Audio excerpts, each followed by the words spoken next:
All right. Whew, man. What a day. It's not over yet, folks. It's not over yet. Um, the images coming in from Southern California, if you don't live here, I don't know what you can see around the country right now, if what they're showing, but it's it's uh, it's unbelievable to see the fires burning at night, where you just look at the mountains and you can see everything burning and glowing, because during the day it's all smoke and you don't really see it, but at night, whew, man, it's frightening. So that's what we went through today, and it is continuing around us and above us, and we've got multiple fires burning right now.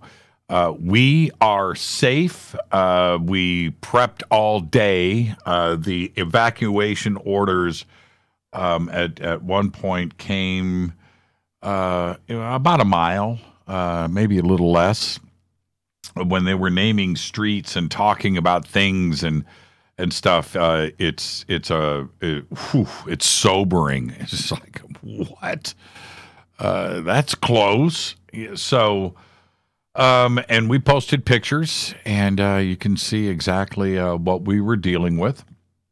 So we went out also today. Now, look, here in the bunker and over at the house, things like food, water, flashlights, batteries, all of that stuff, we're good to go, okay? Fully engaged in that area. We're okay. We're ready to go if we have to go. We're not going to do anything unsafe. What we did do here in the bunker is we installed additional battery backup systems. When the lights were going off last night, when the power went off, you noticed that a couple of computers stayed live. They stayed glowing in here, and those are on battery backups. Now, everything. And we just ignored it. We didn't think it would ever come down to it, but that's being stupid. So anyway, because there's nothing worse than being in the dark, right? But now we have backup power for everything. Everything. So hopefully, if anything goes down tonight, well, at least the show is going to go on.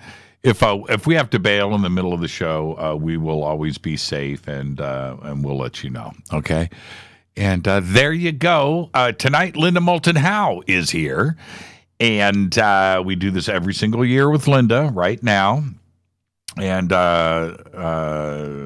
anyway, I was just thinking about last year and the year before. But so we're going to do, look back at 2017. We have some really cool things to talk about. Of course, look forward to 2018. Look at these natural disasters and the fires and the noises and booms being heard around the world. So we're going to discuss all of that tonight and much more as Linda can. We are also, because this is a special broadcast tonight, we are going to feed this out onto YouTube, which is going out there now. So hello to everybody. Okay, we're live, we're good, and we go live in 10 seconds. I'll see you in a bit.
radio for the masses.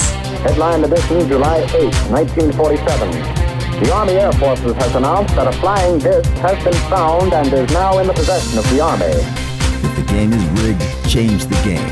Game changer. I occasionally think how quickly our differences worldwide would vanish if we were facing an alien threat from outside this world. This is Fade to Black with your host, Jimmy Church, on the Game Changer Radio Network and KGRA, the Global Radio Alliance. I need your help to get to the year 1985. You're listening to Fade to Black with Jimmy Church on the Game Changer Network. Good evening, Fade to Black. Bespoke radio for the masses. Woo, man, today's Tuesday, December 5th. 339 days into the new year, just 26 days left. That's right, tonight we are live from our bunker somewhere in downtown Burbank, California. And I would like to welcome everybody listening all around the world, all across the United States. Hither and thither, to and fro, back and forth, up and down, east and west, north and south, far and near. This is Fade to Black for KJCR, the Game Changer Network, and KGRA, the Planet. I'm your host, Jimmy Church. What is cracking, everybody? How you doing? All right. Man. Today was a very surreal day. I'll get to all of that in just a bit, of course, because above us, Burbank is full of smoke, ashes. We have got active fires burning around us right now as we broadcast. I'll get to all of that in just a bit, but the show must go on. Now, we're not going to do anything unsafe. If we have to bail, if we have to evacuate, we will.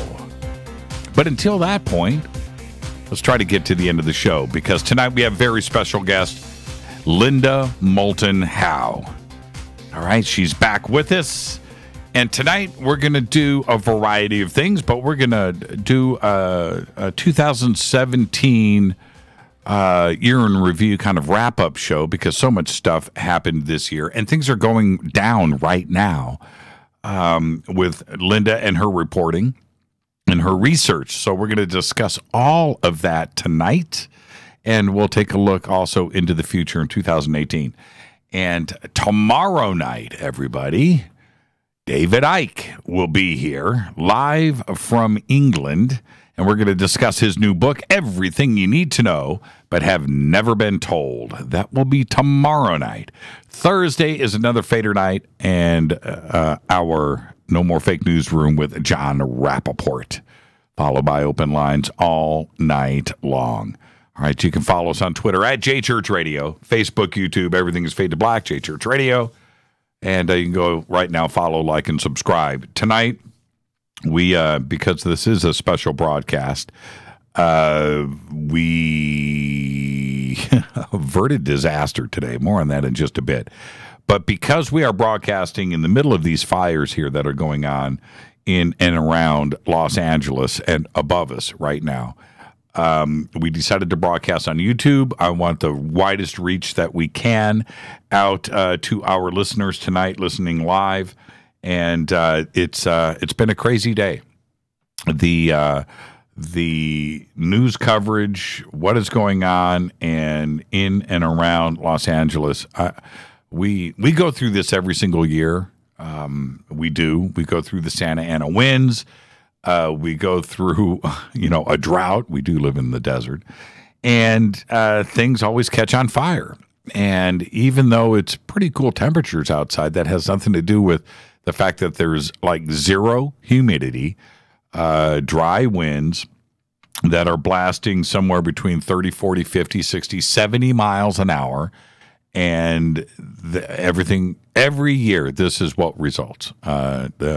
Things catch on fire. So that's what we're dealing with right now. Now, we decided to go ahead and broadcast live tonight. It wasn't about, let's take risk and the show must go on. It's not about that. We prepped and got everything ready. And if we have to bail tonight, we will. It's that simple. If we have to evacuate, we will. But our house is cool. The flames and fires moved around it today. You know what? I'll get to that in a second. There's just so much going on right now. It's just absolutely incredible. Any questions or comments during the show tonight, just use hashtag F2BQ.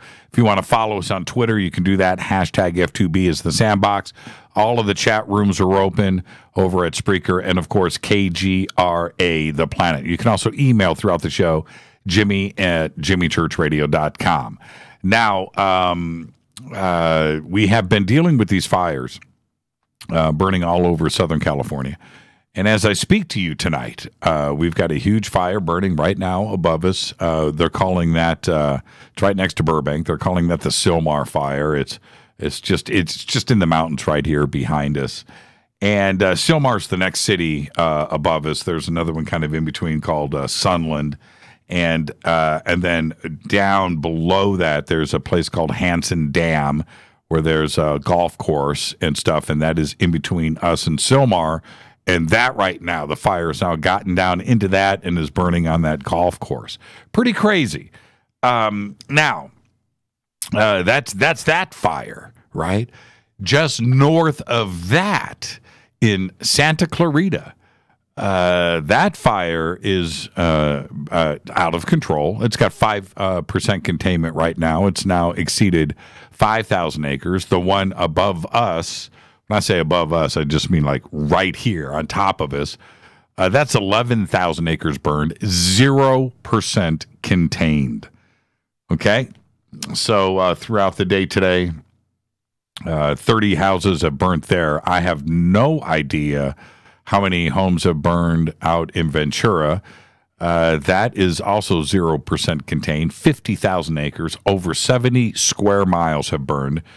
Today, the fire moved 13 miles from Ojai, and I'm looking at it right now here in the bunker, and it is now right at the 101 freeway and the beach. And looking at it now, it's right there. They're going to have to close down the 101. They got to make decisions about that right now. And the mountains that are there, when you drive through, it's one of the most picturesque, beautiful places ever. And the reason for that is the gorgeous mountains covered with trees and vegetation, right? And that is just completely, I'm looking at it right here. There it is. Completely out of control. It is just a ring of fire that is tens of miles long, this ring of fire. And it's just horrific to see. So that's what's going on right now. This morning, okay, so let's back up. So last night, during the broadcast, as we started to kick things off, it was probably at about 5 o'clock yesterday. I could be a little bit off about this, but the wind started to kick up, and I was listening to the warnings that were happening on the radio, and they were talking about these 50-mile-an-hour winds, and as soon as they announced that on the radio, on the news, and if you live here in Southern California, it's the first thing that pops in your mind. The first thing is fires. Okay, who's going to be first? What's going to go down? And so there you go. So we started the show last night, and the winds were really out of control. And I said that last night on the show. I said, okay, here we go. This is some crazy, crazy weather that is going down. And then all of Southern California started losing power, including us. And so after losing power 2 times during the show, a couple of times while we were trying to restart the computers and some other things that were just going down here, routers and all kinds of things, they all have to get rebooted. we decided that there's just no way we could continue with the show. So we go home, close up the bunker, and we go home. And power is on and off all night long. And the wind, stuff bouncing off of our house. You could just hear stuff all night long, house shaking in the wind. It was rough, right? And so I get up early this morning, and I go outside to check out our house to make sure things were intact. And I smell smoke, right? And I'm like, man, what's that? Now, and I knew about the fire in Ventura, so I am thinking this morning, wow, the winds, that's 75 miles away, and it's carried, that's a lot of smoke. That's what I was thinking. What I didn't know, that over my shoulder on the other side of our house, if I had gone out to the front, I would have seen the hills burning and the fire coming at us. But I didn't. I go in the house. I'm like, man, what's going on? And it was our daughter. She's out in front of the house, and she immediately FaceTimes. This is what I was like, oh my goodness. And so it's been like that all day long. Evacuation orders, things. I immediately called Linda. And had a conversation with her. I said, I don't know if the show's going to go down tonight. I don't know what's going on. And of course, it was all, be safe, do what you got to do. If we do the show, great. If we don't, great. But it's family and things first. And she's right. So we had to ride this out. So we got everything ready here in Southern California. Of course, we have food. We have new manna. And what a better, I cannot say enough about Numanna food storage because, and I really mean this, you never know when an emergency is about to happen, right? And yesterday, things are cool. You wake up this morning and it's Armageddon, right? The smoke, the ash, the fires, the flames, evacuation, planes over, things, water drop. It was off the hook, out of control. The smell, you couldn't breathe. And so anyway, I'm going down the checklist. Food, Numanna, yes. And I'm so happy about that. Batteries, flashlights, water, yes. Check. Animals are ready. Car, ready. Are we good to go? Right? And so after we got all of that stuff out of the way, then I went and got backup APCs, big ones for the studio, for the bunker. Got those and rewired. So now all of that, we just kind of kicked back and thought, okay, now we need to ride this out and see what this fire is going to do. And so it kind of avoided going south. It was just basically going west. I'm talking about the fire. So it went past us. And it's sitting there now. It's still not contained, but it's staying in back of the mountains somewhat. It's come down into the valley, into the golf course. So anyway, so there's that. Meanwhile, throughout the day today, Santa Clarita, that fire bursted up, and that is not that far from here, and that's going on. That's at Magic Mountain, right up the freeway, right up the 5, and that took off and got out of control. That is, again, 5% contained, so we've got that. Spot fires throughout the valley, Porter Ranch and different places. San Bernardino, they had their thing today, and of course Ventura County. The news today, the live video all day today is somebody's house burning to the ground. One after another. It wasn't one, it wasn't two. I have no idea, but it's in the hundreds and hundreds right now. We have no idea. Entire neighborhoods are gone in Ventura.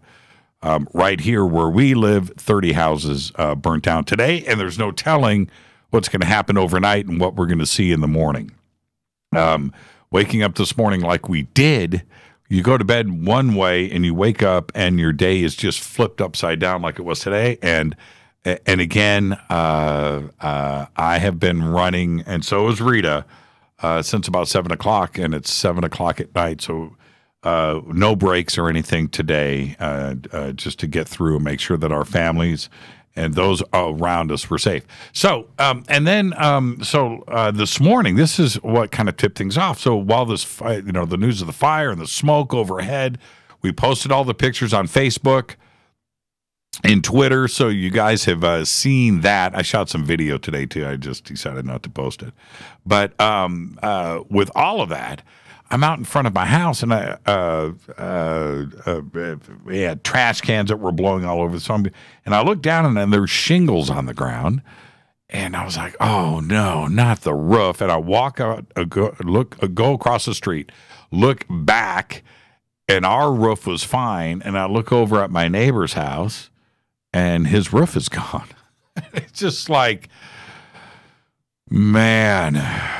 it's like that. So he's got great guy too, him and his family, and he's got to come home from work and deal with that. And it's going to get worse before it gets better. I mean, they are talking about these winds going on to Thursday and beyond. It's only Tuesday, and these fires are all 0% contained. So, yeah. Okay, so that's where we are at now. Last night when the power went out in the bunker a couple of times, it was certainly a sign of things to come. We did not just bail on the show last night, something came unplugged. It was a very, very, very serious weather situation that was going on here. And it was a warning. It was an absolute warning. When I say, oh, it's windy outside. Okay, well, I hope that you understand now when I'm talking about things like this. Yeah, here are some pictures that Mark Tirana that we posted today. I'll go ahead and retweet these now. But there you go. There it is. That's what it looked like from the front of our house today. As you can see, it's just. We're on the north side of Burbank, and this is the southern flank of the fire, and it was right there, man. Right there. Whew, man. Okay, so that's what we've been dealing with. The good news is we are safe. That's the most important thing. I don't want anybody out there to think that we're just broadcasting tonight. Make sure that the show must go on and we're doing that. No. Everything is safe. Everything is cool. If anything goes nuts and we got to evacuate, we will, and we'll shut this thing down and go and do what we have to do. Okay. All right. Now, thank goodness for River Moon Coffee. I'm serious. River Moon got us through today. Let me tell you. All right. On a really good thing. Last week, I was just in one of those moods, man. And when it comes to Amazon, I haven't really bitten the Amazon apple and dove into the addiction. But I got to tell you something. Amazon makes it way too easy to order stuff. And I found out last week. So I was just goofing around. I was like, espresso machines. Yeah. Click, click, click. Espresso machine delivered. And now, here in the bunker, all I have to do is it's always hot. It's always running. And it's it. It's not even noise. You just press the button and you've got espresso. You got to clean the thing and tap it out. But if I wanted to do 10 espressos in a row, I could do it, man. It's just, man, do I love my River Moon coffee. Espresso grind, fade to black blend. Oh, man, get yourself in this. We got a DeLonghi, I think. So good. So that's what I'm drinking right now. Big mug of espresso. Okay. Tonight, Linda Moulton Howe is here.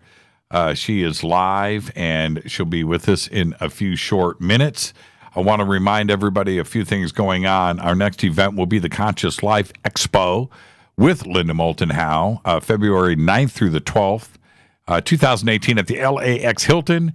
Tickets and info are over at jimmychurchradio.com. You can head straight over there. Click on the Conscious Life Expo banner. It'll take you straight to their website where tickets, info, food, lodging, all of that information is there.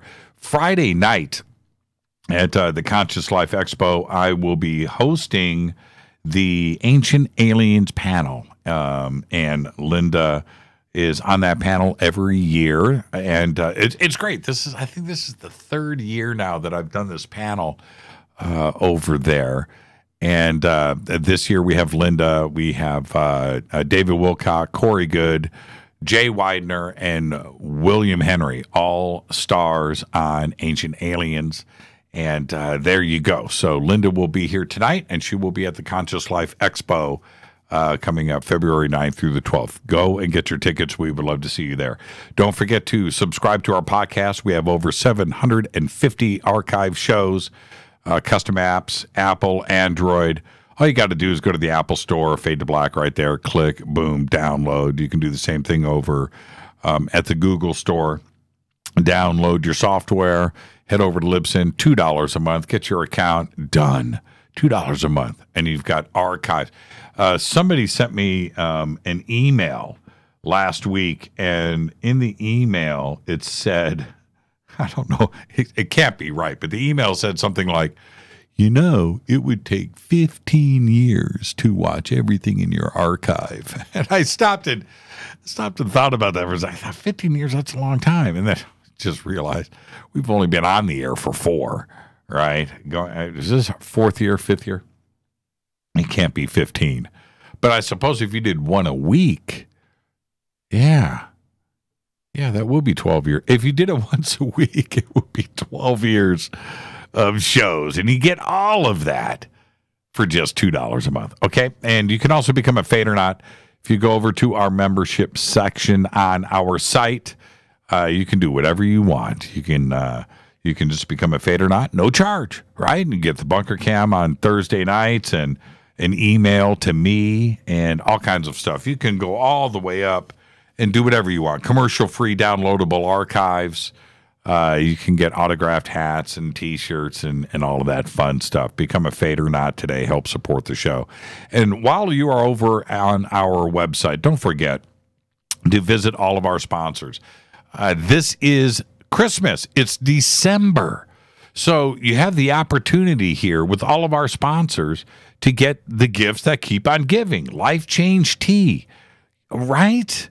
Think about that. River Moon Coffee. Wouldn't you I know you know somebody that would love to get some Fade to Black blend on Christmas.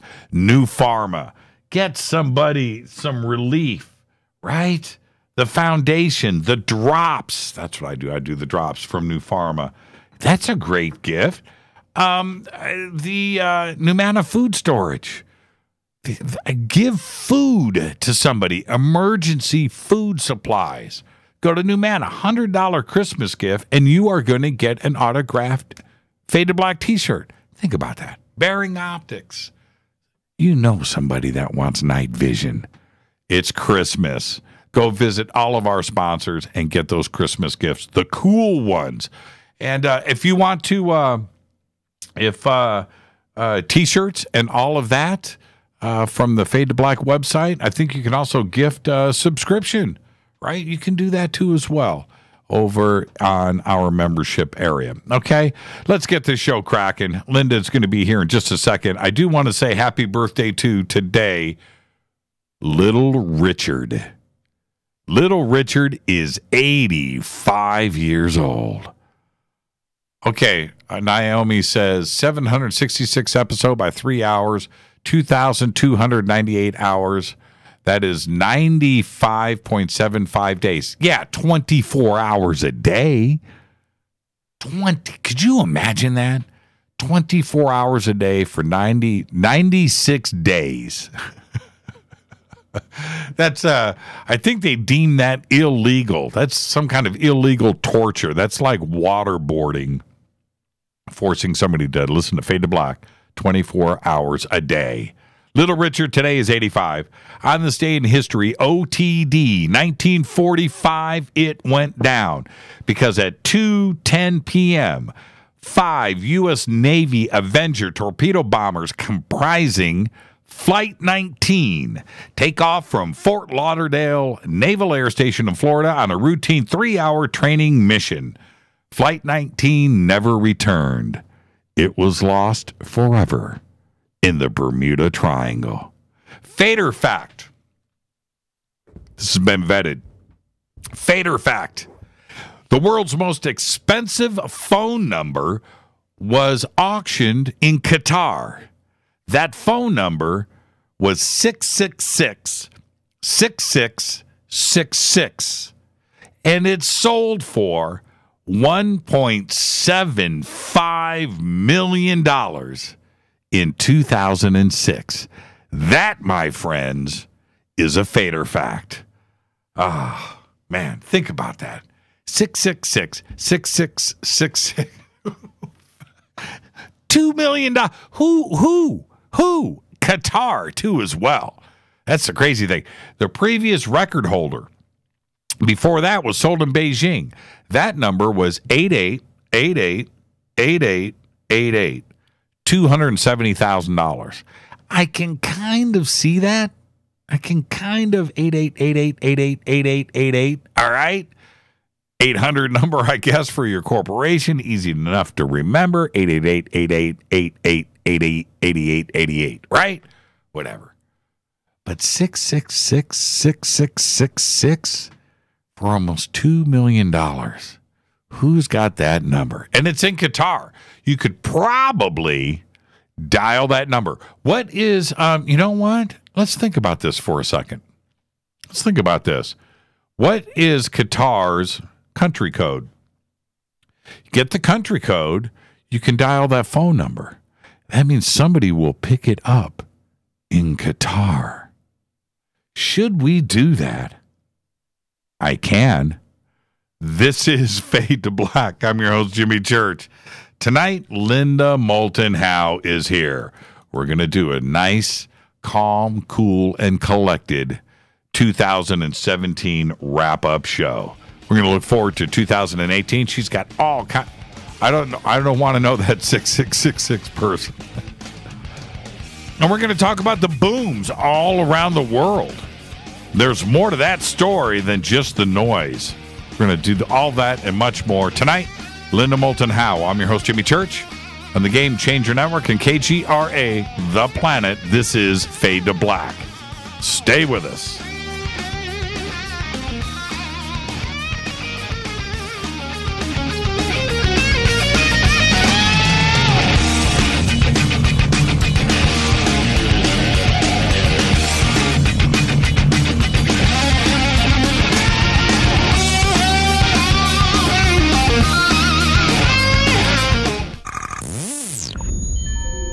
You're listening to Jimmy Church, Fade to Black. Fade to Black will now pause for alien identification. The station that talks the net. KGRA Radio. When you take the beans from Central America with dashes of Indonesian and African mixed in and then roast it to the dark side of Fade to Black, you create the ultimate brew of fringe. Introducing the Fade to Black blend from River Moon Coffee. Yes, River Moon's darkest customized roast was created for the love of Fade to Black. The alchemy of masterful roasting and smoking the beans is in every sip of this full-bodied, dark Java. I need my coffee dark, deep, with distinct bittersweet chocolate highlights, just like the bunker. Leaning further into the darkness of the roast is Fade to Black blend from River Moon Coffee.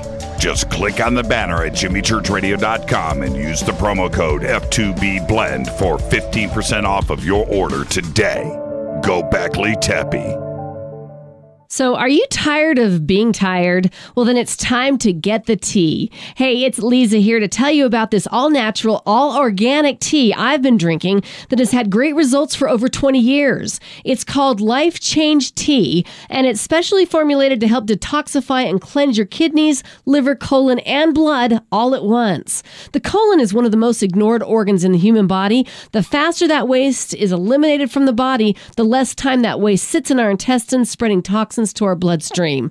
This tea helps cleanse chemicals caused by outside intruders from our entire digestive system. And get this, weight loss can be a side effect. And with continued use of the tea, you can experience clearer, healthier, younger-looking skin, increased energy, and a happier outlook on life. So if you're tired of being tired, get the Life Change Tea at getthetea.com. That's getthetea.com. And like me, you'll be glad you did. 9 out of 10 geneticists agree. Fade to Black is not your father's radio show on the Game Changer Radio Network and KGRA, the planet. Win big with KGRA this summer. Tickets and hotel accommodations to the biggest conferences, autographed books and DVDs, chances to win all-inclusive conference cruises, and private dinners with your favorite KGRA hosts. Click the contest tab at kgraradio.com for your chance to win big this summer. Your contact for the best alternative talk radio on the planet. kgraradio.com. Hi, this is Rob Reiner from Anvil, and you're listening to JimmyChurchRadio.com. What's up? I'm Chris. What up? This is Kyle Massey, and you're listening to Jimmy Church Radio.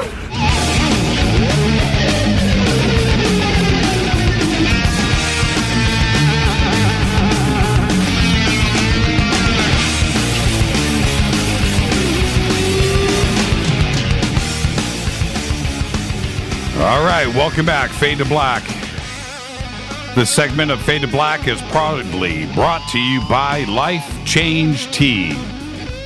Starting with their super strength tea, we use Life Change Tea products every day around here, including Coral Sea, GI Joy, Pine Bark, and Moringa Drops. We do it all. Change your life. Go to Life Change Tea right now. Click on the banners over at JimmyChurchRadio.com. Use the promo code FADER. You're going to get free shipping. Our guest tonight, Linda Moulton Howe.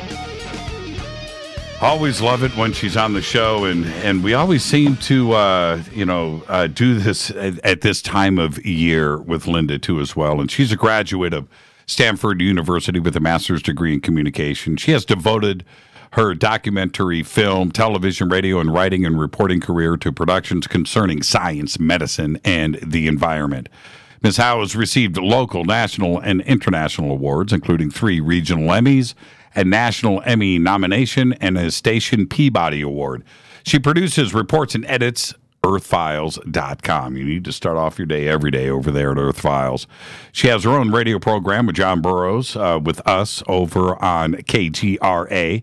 She's on Coast to Coast AM every single month with George Norrie. Ancient Aliens, of course, since its first season. And I love doing this, so I need to take a deep breath. She's traveled to Venezuela, Peru, Brazil, England, Norway, France, Switzerland, the Netherlands, Yugoslavia, Turkey, Ethiopia, Kenya, Egypt, Australia, Japan, Canada, Mexico, the Yucatan, and Puerto Rico for research and productions. In addition to all of her research on Earth Files, by the way, she now has a new series on Gaia, and it's called Truth Hunters, and it's amazing. You need to go and check that out. And tonight, we're going to take a look at the events of 2017, her latest research, and of course, we'll take a look at 2018. I would love to welcome back to Fade to Black, the one and only Linda Moulton Howe. Linda, good evening. Oh, thank you, Jimmy, very much, and my blessings to you and to everybody in the Los Angeles, Ventura County area, because I've been trying to keep track of what has been happening on this fire, and tonight the mayor of Los Angeles even is concerned because in addition to what has been happening in Ventura where you are, in Los Angeles they have at least 500 firefighters that saw a fire go from 4,000 acres to 11,000 in just a few hours, and that the 50,000 acres where you are that has been covered 78 square miles, it grew from nothing to this blaze that has taken out 78 square miles in 19 hours. Yes. So this is like dry kindling that's exploding. Yes, and actually it's the opposite. We're not in Ventura. We're where the mayor has been all day. We're at the photographs that I sent you We're at that 11,000 acre fire right here in Los Angeles. Yeah, we're in Burbank. And okay.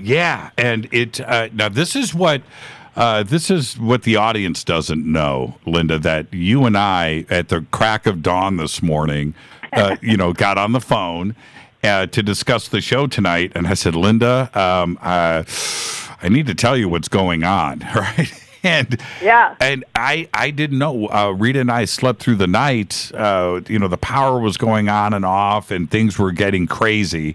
But we woke up this morning to it's a war zone. It's a war. Yeah. That's the only way I can describe it. It is completely out of control. We are safe. That's the good news. The morning is going to bring what it brings, but right now we're okay. Okay, so that's the main thing. The family's safe. The house is cool. We're in the bunker. We have food. We have water. We have flashlights, backup power, and we have you. And here we go. So. Well, thanks. I'm glad to hear that, because by this afternoon, Governor Jerry Brown had declared a state of emergency in Ventura County, and he had over 1,000 firefighters battling what's known now as the Thomas Fire northwest of Los Angeles. And Governor Brown said on television, quote, "This fire is very dangerous and spreading rapidly, and it is critical that residents stay ready to evacuate immediately if told to do so." And already tonight, at least 27,000 people have evacuated. And this is the crazy thing, Linda. Wrap your mind around this. Your scientific mind. Everything is 0% contained. That's it. There's no containment here. Right, and it's what I meant when I said it's like kindling. And if you go back into this year of 2017, that in the what would have been July and August, that there were, I'm just getting my notes to make sure I give the temperatures right. Right. There were days and days in July of near 100-degree Fahrenheit over and over and over that severely was drying out the Mountain West. And then from there, it moved to the Northwest and the Pacific Northwest. And they had, remember, those just unrelenting high, also near 100-degree Fahrenheit temperatures, which was very unusual for the Pacific Northwest.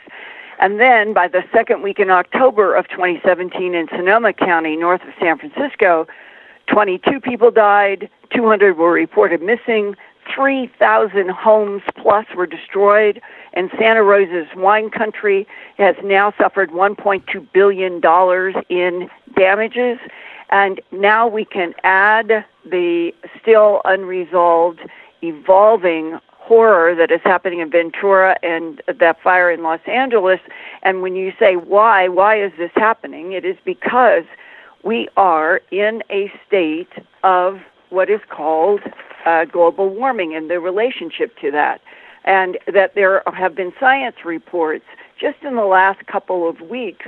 One of them in the proceedings of the National Academy of Sciences, you can't get more credible than that, was about global warming is already having an effect on wildfires in a lot of places, and they expect that it will become worse and worse. And that there is a group that is at the University of Idaho, and they have also been reporting, and they said in the last 60 to 90 days that this is broken records in terms of warmth.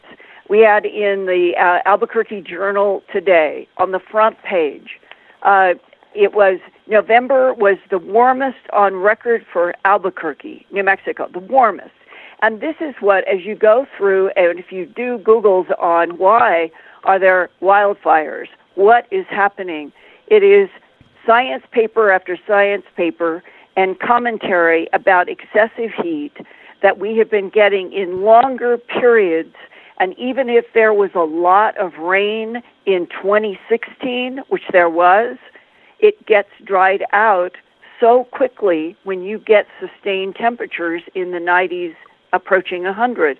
And right now, if we don't get a lot of rain coming out of this winter into the spring, Jimmy, I cannot imagine what the west coast of the United States would be like as we get into summer and fall of 2018.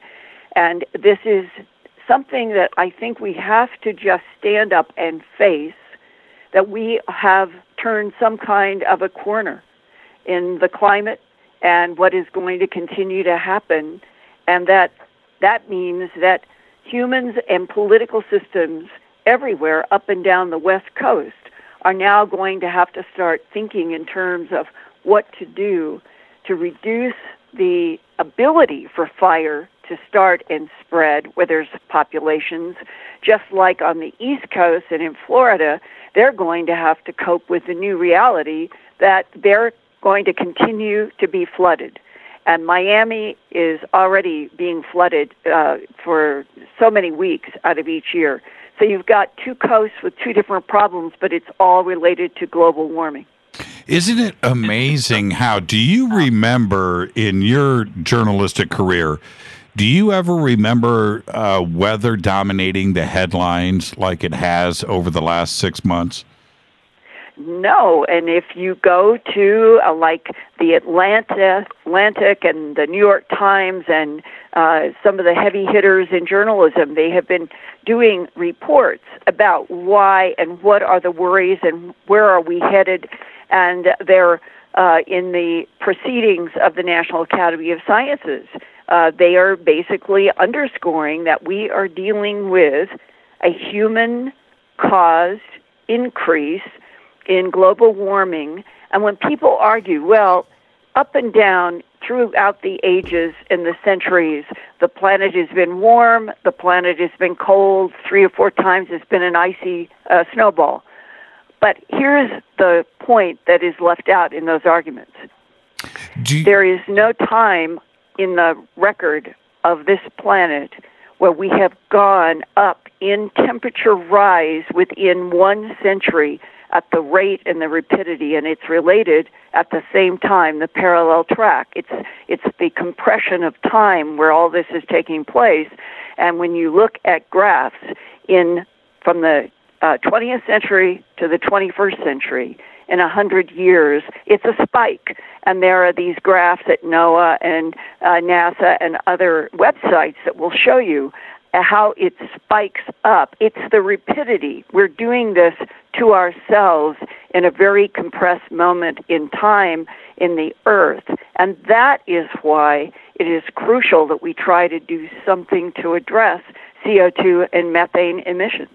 Is it too late?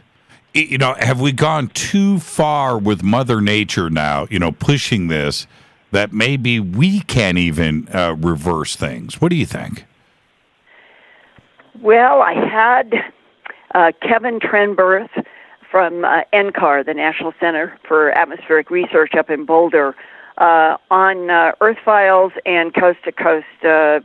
It was starting at the period of time when there were the fires that were starting to spread from Montana and Canada, which, by the way, Canada had the worst fire season in British Columbia ever. That's ever right. On record. That's right. This year. And so I went to Kevin Trenberth that I have interviewed before, and he's one of the single most respected atmospheric physicists in the world, quite literally. A wonderful, wonderful scientist. And I asked him exactly that question. And you hear he's very measured, he's very wise, he tries to make every word count in terms that it has data to back up what he says. But when I ask him that question, is it too late? There was a pause. And what you then hear from him and from other scientists is they don't want to concede that we can't do something about it.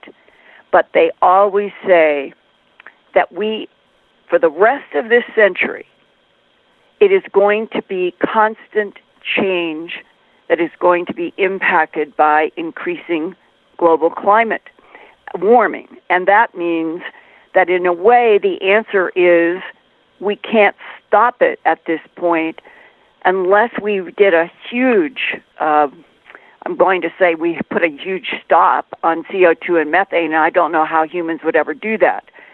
But we have to start trying to take it really seriously globally and at least make an effort so that it isn't going to continue to spike and get a thicker, what's called the blanket of CO2 and methane. If the blanket gets thicker and thicker because we're not trying to restrict, then the rate of warming where we live on the surface of the planet, it accelerates. It's really just kind of a function of physics and math. And it's happening. And so the scientists would like to encourage everybody to feel like that we have still options, and that instead of getting out of climate agreements with the world, that we should be trying to lead.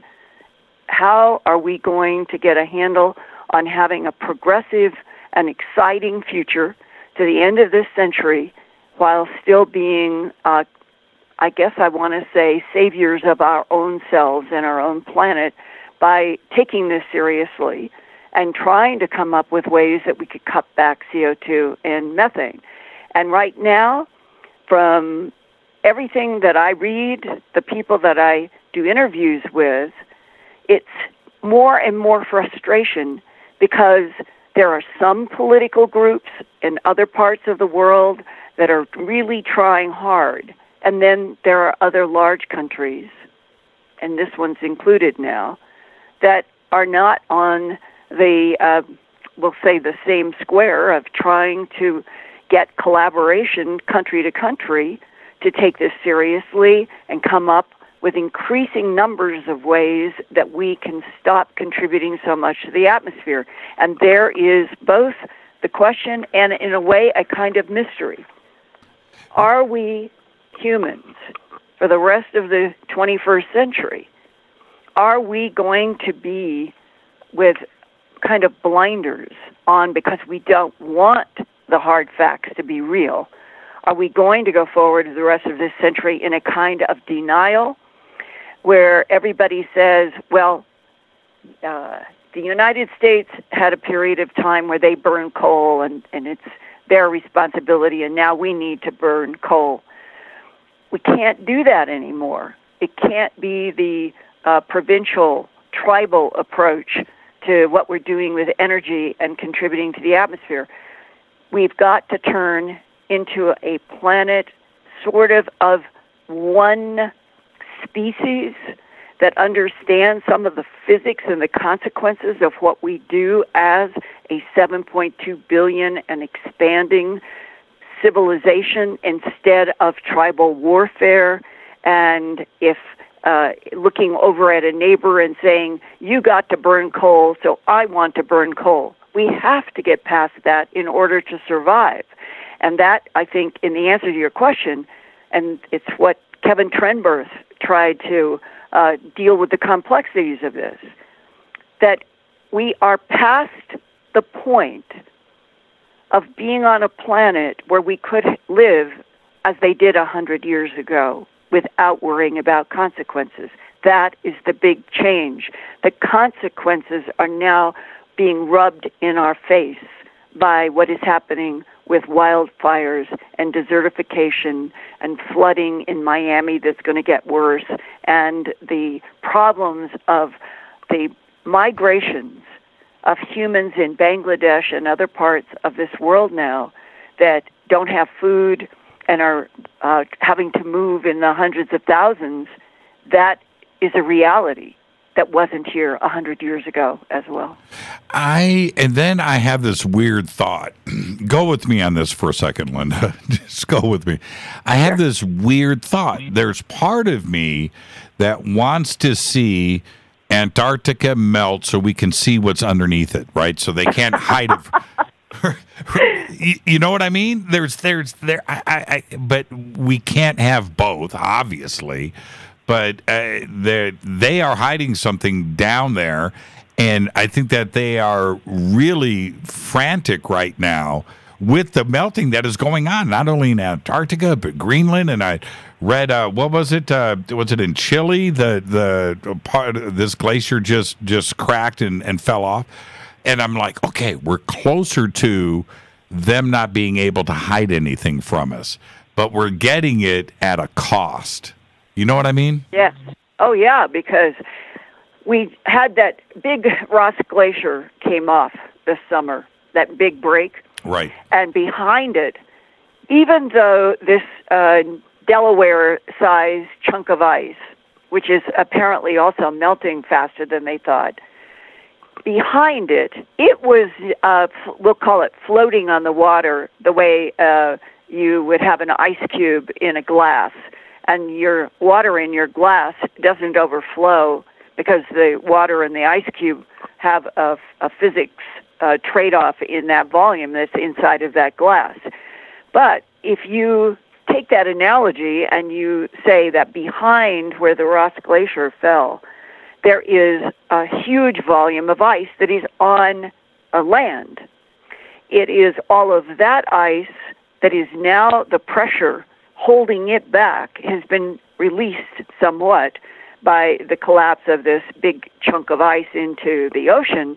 And that means that ice that is on the land in Antarctica is going to be freer to move forward into the ocean. That's when we start accelerating sea level rise.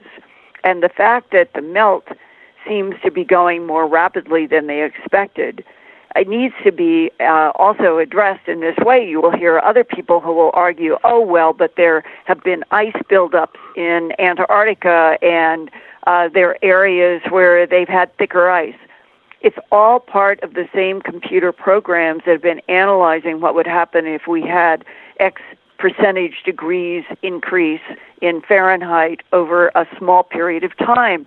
You will get these big swings in the dynamics of wind and moisture in the air, and that's why we can be in global warming, and a section of Antarctica might have a buildup in ice, but places like where the big Ross chunk fell off will be where it is melting faster. And it's these contradictions that I think that the public in general has a hard time accommodating, because you will hear these what seem opposites, but it's absolutely part of the computer modeling of what happens when the atmosphere is warming and we are getting accelerated melt. And the Arctic, we are at a point where the Arctic has melted so much and continues each year to have as much or more melt than the year before.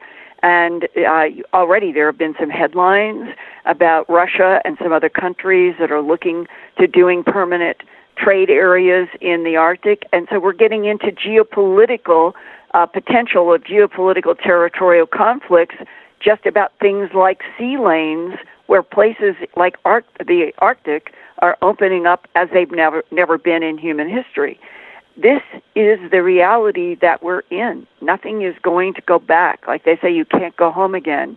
We're on a planet now that is making a big change, and it isn't going to be like it was 100 years ago for maybe never, but right. At least for a very long time. Do you think, we're going to head towards a break here in 4 minutes, Linda, but do you think that all of this has something to do, well, everything is connected when it comes to Mother Nature and planet Earth, for sure, but the migrations of the monarch butterflies and the bees and the bee population, which are critical to our seasons and our growth and our plants and fruits and vegetables and everything else, it's all connected. Do you think that that has anything to do with global warming?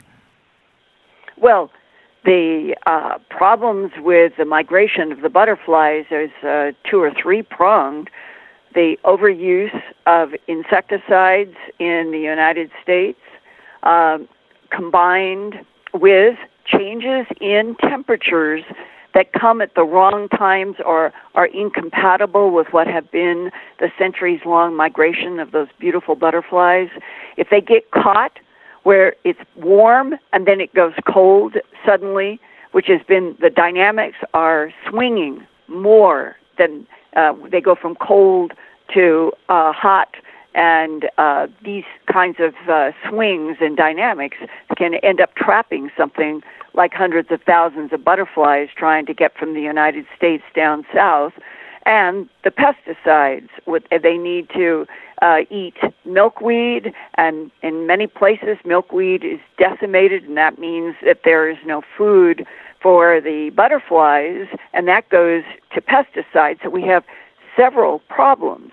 Now, one of the things that's been very interesting to me is I started getting a lot of emails, probably at least a year ago, but the theme kept coming. It was persistent, and the number of emails have increased, where people have been writing to me from everywhere, Europe and Eastern Europe and Canada, the United States, Mexico, a lot of places saying, I can't see insects like I used to. I used to drive in a car and my windshield would be covered with insects.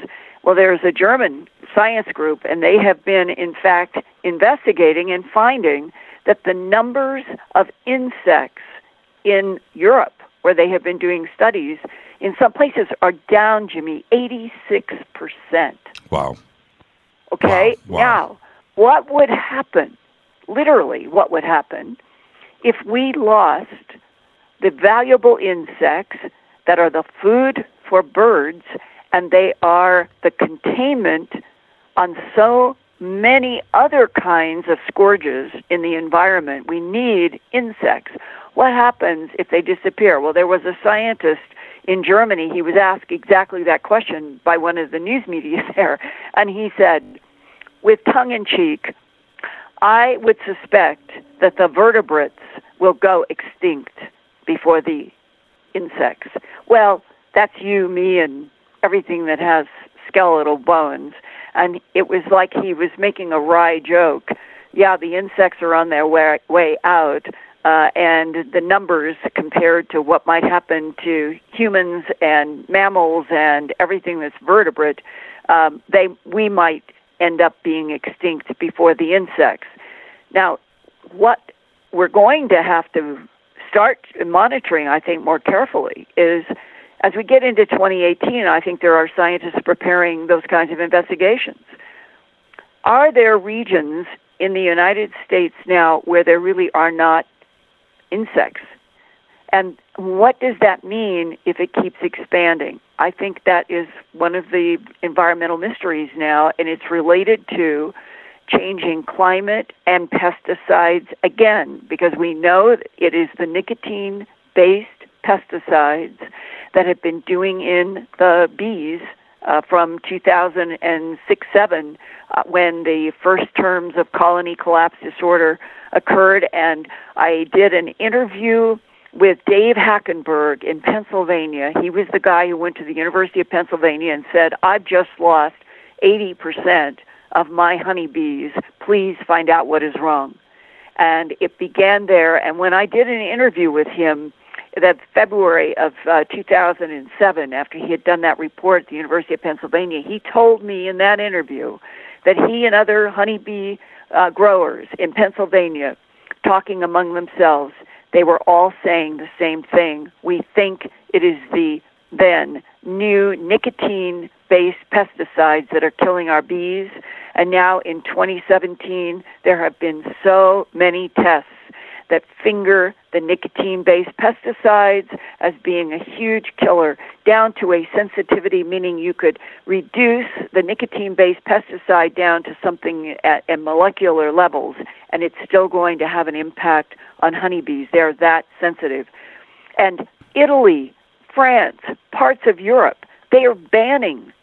But in the United States, Monsanto and others are persisting with nicotine-based pesticides that we know are devastating to honeybees and pollinators. And when do we get Linda, past? yeah, I know, Linda. Yeah. I have to take a break right here, so let's do that. We'll pick up right here when we come back. But also, we've got to jump in your reporting and research on these booms. Yeah. We've got to go feet first into this, and let's do that when we come back. Our guest tonight, Linda Moulton Howe. We're doing a 2017 wrap-up, and I look forward to 2018. This is Fade to Black. I'm your host, Jimmy Church. We'll be right back.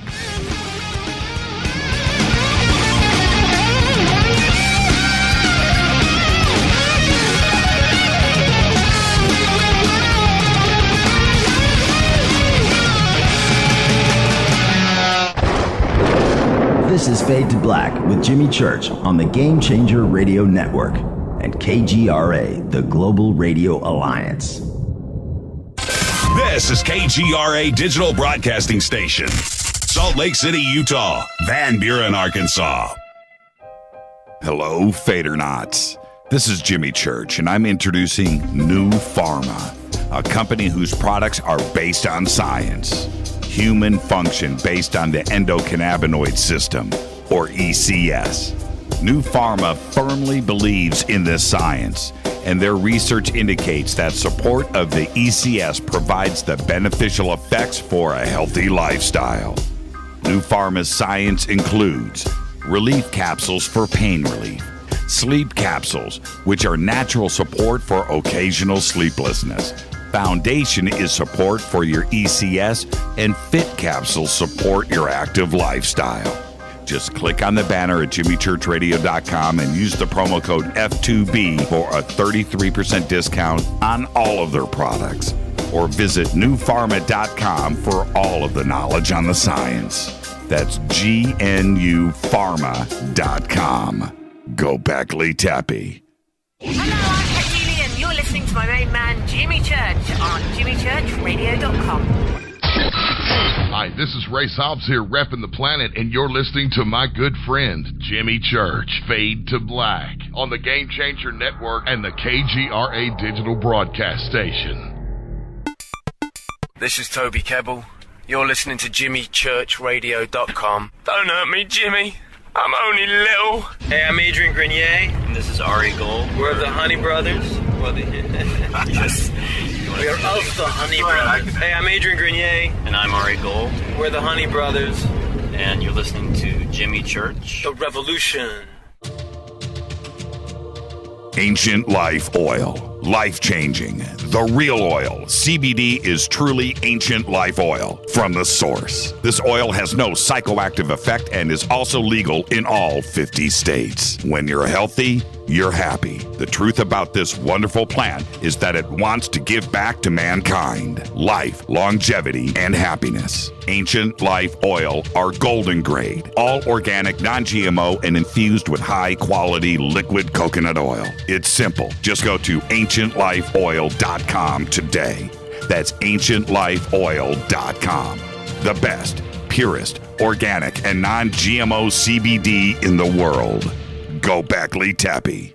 The statements made regarding these products have not been evaluated by the Food and Drug Administration. These products are not intended to diagnose, treat, cure, or prevent any disease. Please consult your healthcare professional about potential interactions or other possible complications before using any product. This is Micah Hanks of the Gralien Report, and you're listening to Jimmy Church on Fade to Black, across the globe on the Game Changer Radio Network and the one and only KGRA Radio, The Planet.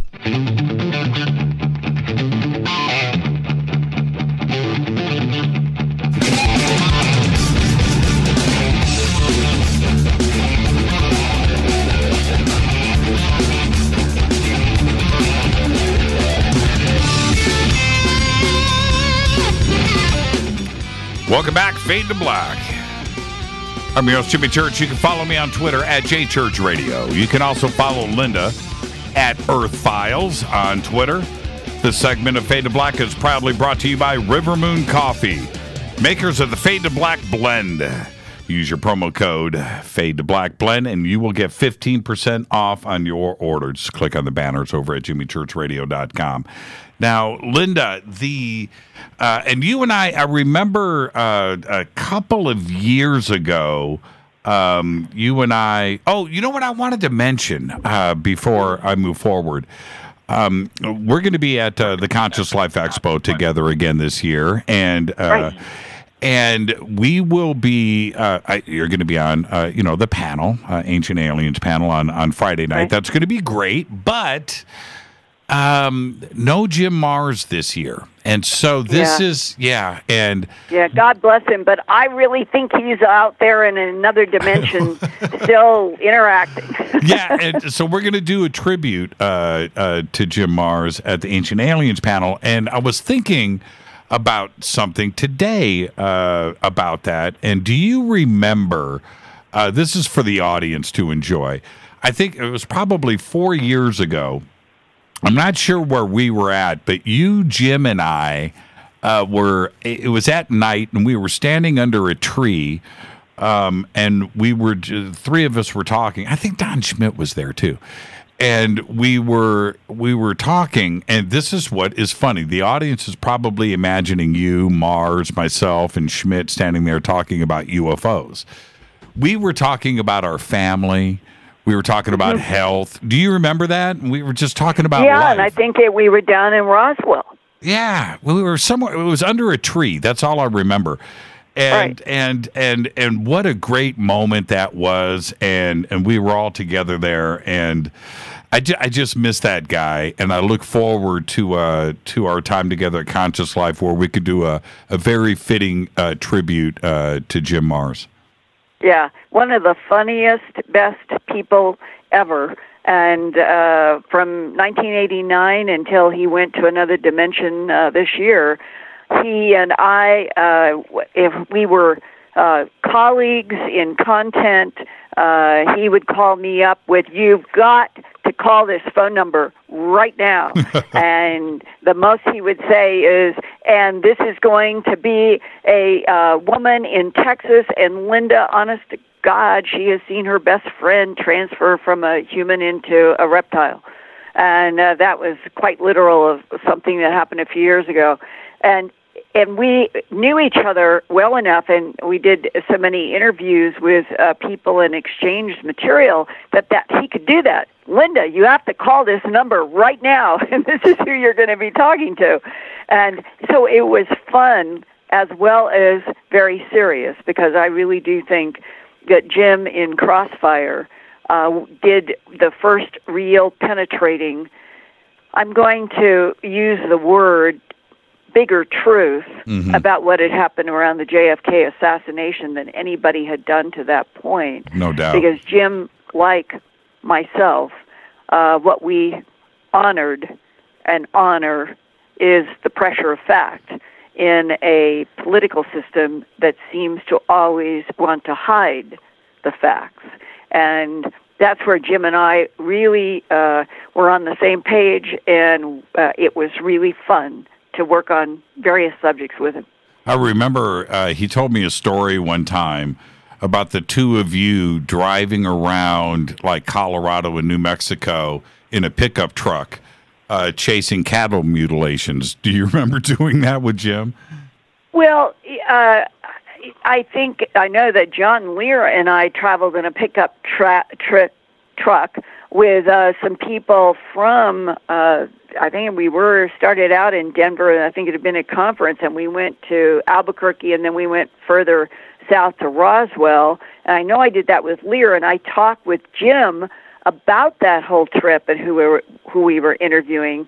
So I don't recall Jim himself being on that trip, but I remember telling him about this amazing trip with Lear and being able to meet Ernie Edwards and go talk with Clifford Stone and meeting some other people along the way and going to the location where Paul Benowitz had been with his cameras and recording equipment. Apparently, he stumbled into some kind of UFO interaction with Kirtland Air Force Base out west of where I live in Albuquerque, and that Paul Benowitz was the sort of like the trigger point for somebody in the civilian world to get involved with Kirtland Air Force Base, thinking that he was doing a good deed, going to Kirtland Air Force Base and saying they're UFOs, and this is what I'm monitoring. And the terrible history is that he was hurt. Apparently it was microwaves. I remember talking with J. Allen Hynek about this. Hynek went to see Benowitz and I had been there and had seen red, straight marks on Paul Benowitz's hands, arms, on his wife, and he was explaining that he was convinced that the government was focusing microwaves on his laboratory and where he lived, trying to hurt him and his wife and people who were there. And that was the moment where part of the world branched off and said, well, Paul Benowitz has gone insane. And that's what the government wanted. That's exactly what they wanted. But the truth was they were very sane, and they were being targeted. And when Hynek went to see Paul Benowitz, Paul had been hospitalized.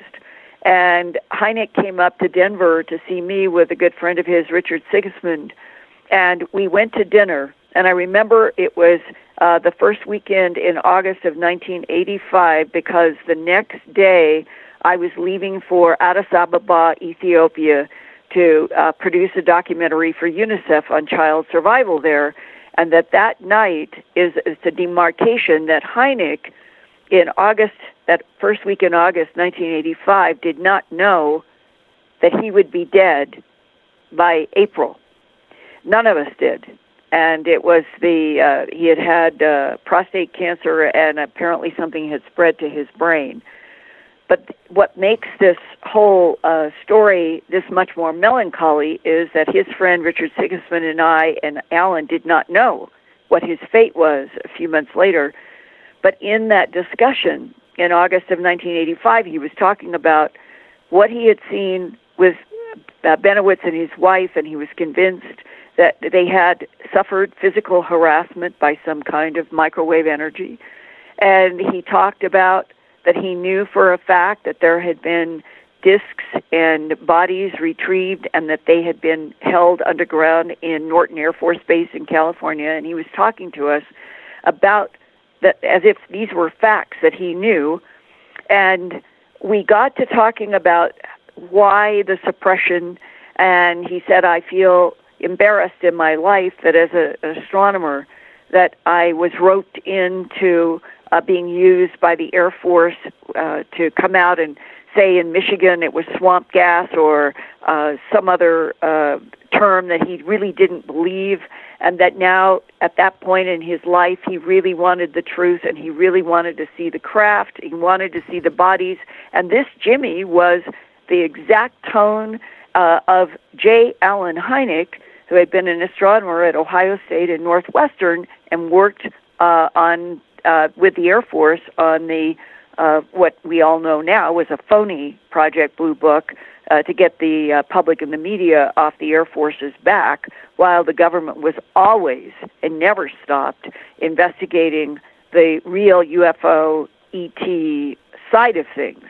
And so it is amazing to me when you bring up Jim and that whole period of time when some of us were paralleling in our investigations, and that discussion with J. Allen Hynek that night, it was even more profound in some ways, because at one point he put his left hand on my right wrist, where the three of us were sitting at a kind of a small dinner table.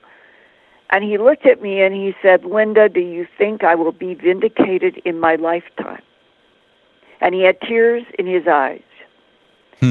And I still remember that moment, that this man who really did want to know the truth, and I think had a lot of data, and he certainly talked about bodies and craft at Norton Air Force Base with the solidity of knowledge. But he said that he was denied seeing them, that after all of the work that he had done with the Air Force and how he had sort of taken a 90-degree path away from being a first-class astronomer and had become somebody who did the bidding of the Air Force and then eventually had founded the Center for UFO Studies. Right. That he had sacrificed one profession in an effort to get to the truth in this complex, multifaceted, multi-layered phenomena And that night at dinner, when he grasped my wrist, it was almost like we didn't know what was coming. And yet, I think of that moment. He would be dead by April. That's crazy. Did you have and any... it's really happened. Yeah, and you and I have talked about so many different aspects of this time period and what was going on in your life, and Benowitz and Doty and Washington D.C. and of course the networks and HBO, and this whole period was a pivotal time. I want to ask you a couple of questions about this. Did Benowitz to you? Did Paul seem ungrounded to you? No, the opposite. A man with a sharp mind. Who, let's put it this way, those of us who want to get the truth, once we are exposed to some of the facets of the UFO phenomena, it is like walking through Alice in Wonderland's mirror. Right. Because one day and 1 hour, you are living a life that had no UFOs or ETs in it. And then something happens, and you become aware, you become conscious.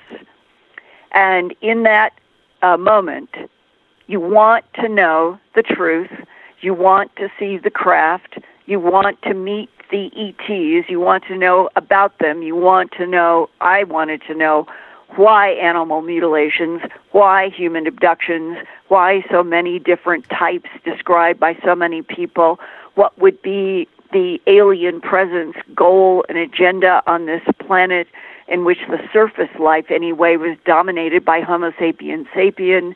My exposure to those words in that briefing paper shown to me at Kirtland Air Force Base when I was working on the HBO project. Right. Extraterrestrial biological entities manipulated DNA in already evolving primates to create Homo sapien. Those were words on that page. How can anybody be exposed to what I was being exposed to, from the animal mutilations to the human abductions to a briefing paper like that and more, and not want to keep going to the bottom of the well to know the answers to all of these questions of who, what, why, where, and from? So that's where the Alice in Wonderland mirror comes in. Because one day, I'm director of special projects at the CBS station in Denver, and I am doing environment and medicine and science and training of astronauts and those kinds of subjects. And then animal mutilations are in front of me, and I go into 9 months, 18 hours a day, literally without break, and produce the 90-minute special, A Strange Harvest. And once that aired, I didn't know it at the time, but there really was no turning back from the other side of the Alice in Wonderland mirror for me, because I was being exposed to too many mysteries, profound, and the whole other bigger box question. If there are mutilations and human abductions and ancient civilizations were carved out by other intelligences and the whole gamut, how would you ever, with a curious mind, how would you ever walk away from those questions without getting the answers? And as you and I and Jim and everybody that we know who is seriously trying to get to the bottom of all of this, the questions that lead to some answers keep going to more profound questions, and instead of narrowing down to fundamental answers, when you get into this phenomena, when you cross through that Alice in Wonderland mirror, you suddenly find yourself in a bigger box and a bigger box and a bigger box. And that has become a kind of excitement for me, is that I am now trying to seriously talk with physicists about, could we be in a computer-simulated universe? Mm-hmm. Are the fast radio bursts as Avi Loeb at Harvard University wrote in a paper earlier this spring. The hypothesis is that the fast radio bursts, of which we've recorded, it's 27 or 28 now, that they could be the signature of light travel transportation processes.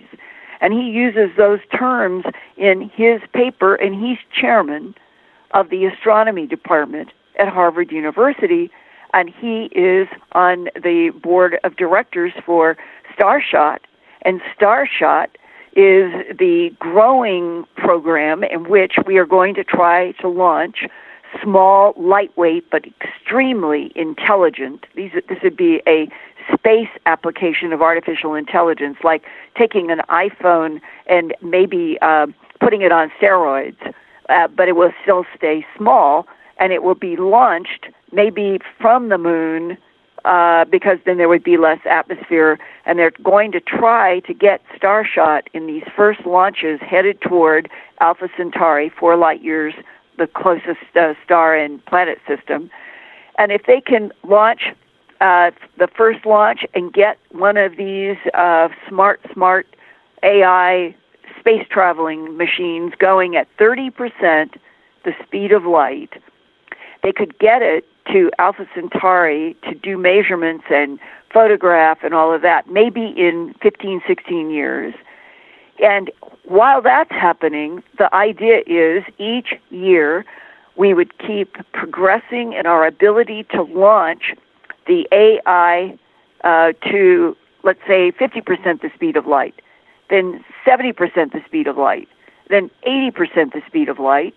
And if we got up to 100% the speed of light, which is the hypothesis about what fast radio bursts might be, 100% the speed of light, or near that, Alpha Centauri is 4 light years away, we'd get there in 4 years. Now, the issue that I don't know what they're going to do about this is, okay, you get there and you have your recording and you're photographing like we've done on Mars. It'll take 4 years somehow to transmit back to Earth. Meanwhile, we don't have a tennis match. We don't have somebody out there that will bat it back at the speed of light or near the speed of light to the Earth. We'd have to get there, and we'd have to send some, I guess, a human-based crew after the AI has gone and we'd decide whether or not it was something that was habitable. But, Jimmy, all of this is happening now. I know. Elon Musk, he wants to launch to Mars in 2026, maybe earlier. The Starshot, they want to get these smart AIs launched at some percentage of the speed of light toward Alpha Centauri by same time frame, somewhere around 2026.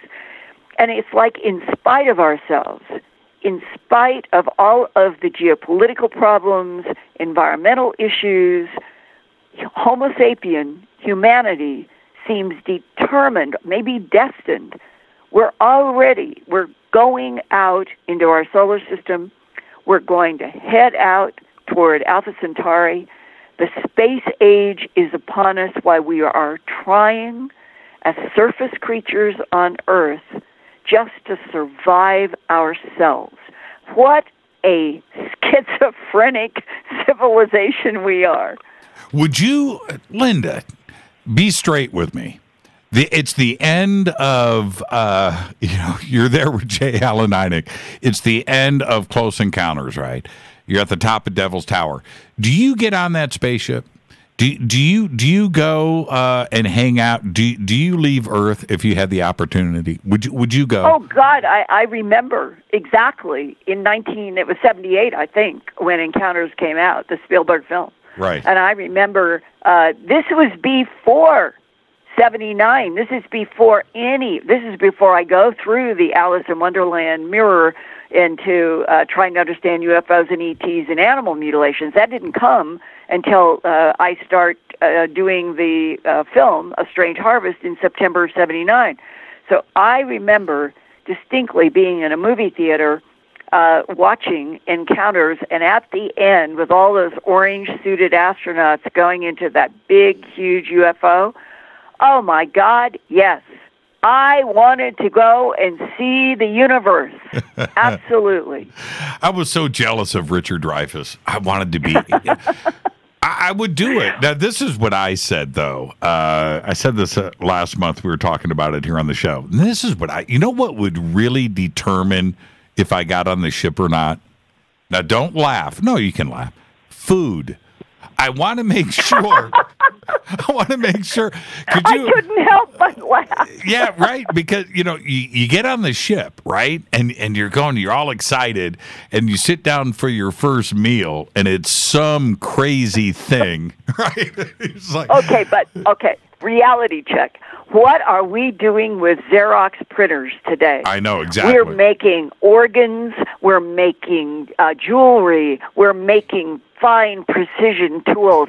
I swear, Jimmy, somewhere in that kind of process, we're going to end up with exactly what they showed on Star Trek, where they would go up to that machine and they would get anything they could manifest, because somehow if you have all the elements and you somehow have something that can take the atomic structure of whatever elements go into making a Coke or a hamburger or whatever it is, right. And that you have something like these Xerox printers, then the idea that you could have filet mignon with a Cabernet Sauvignon on some kind of a ship going to Mars, I think it's doable, just in terms of concept, and that's why I laughed, because I think we are at that point. If we are making organs that are going to go surgically into bodies from these Xerox printers, we would be able to do food, I think. And all of this comes to this other big mystery that I have been trying to solve since 2011,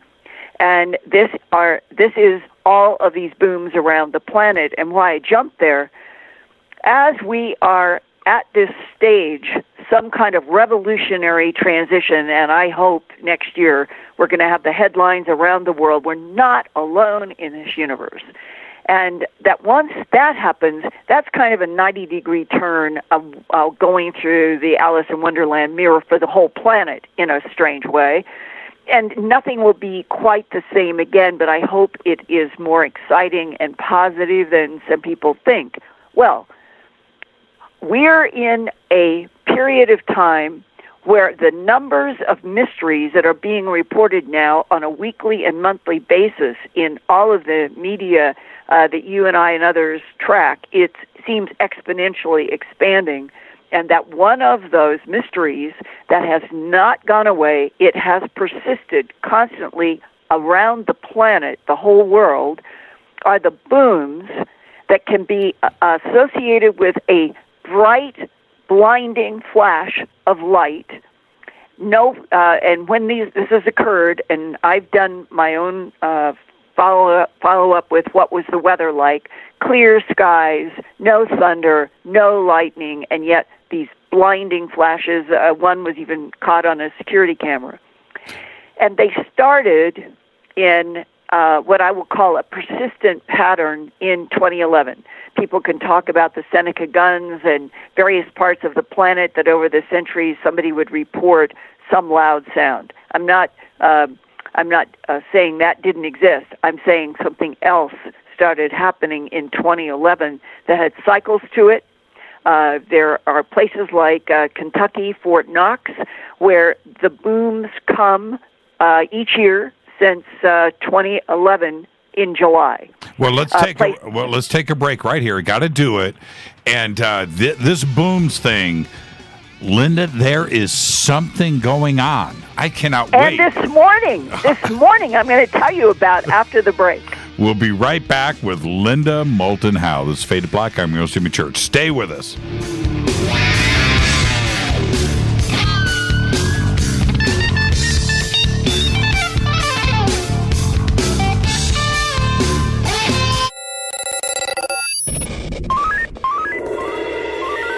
Way out here, we listen to Jimmy Church. You're listening to Fade to Black. Oh, Always on the edge of the hottest alternative talk. Jimmy Church with Fade to Black. KGRARadio.com. ¿Qué tal, mis amigos? Yo soy Mario Carson, el tiburón, y los invito para que escuchen a mi buen amigo Jimmy Church Radio. ¡Claro que sí!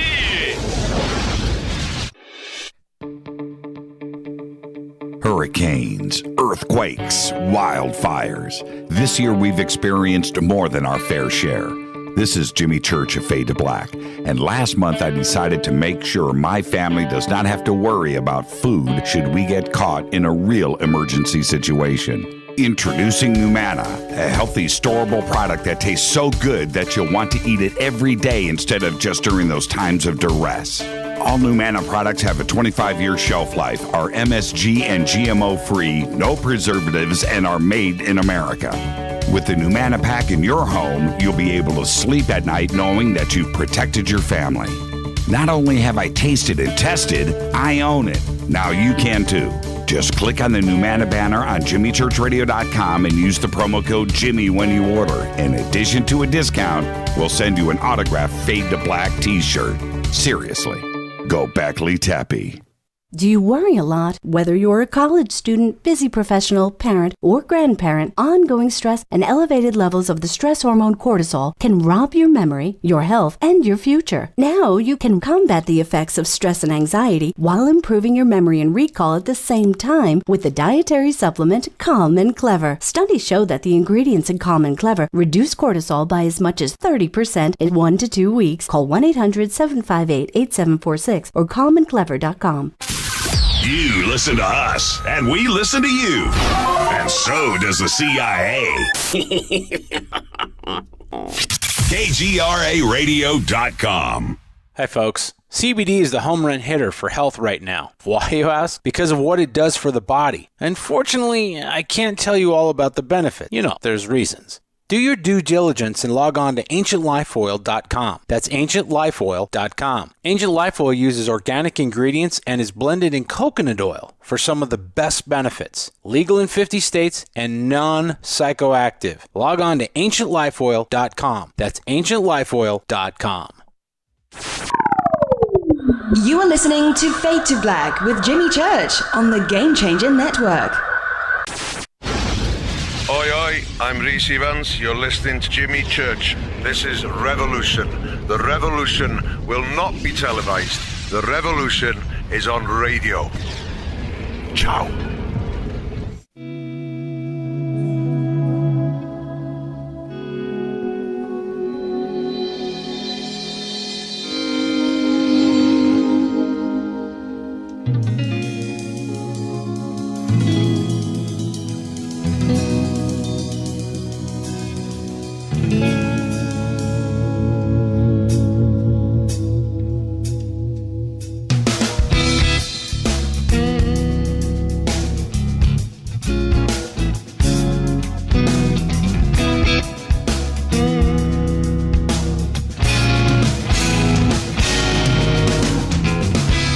Welcome back to Fade to Black. I'm your host, Jimmy Church. You can follow me on Twitter at JChurchRadio. You can follow Linda at Earth Files.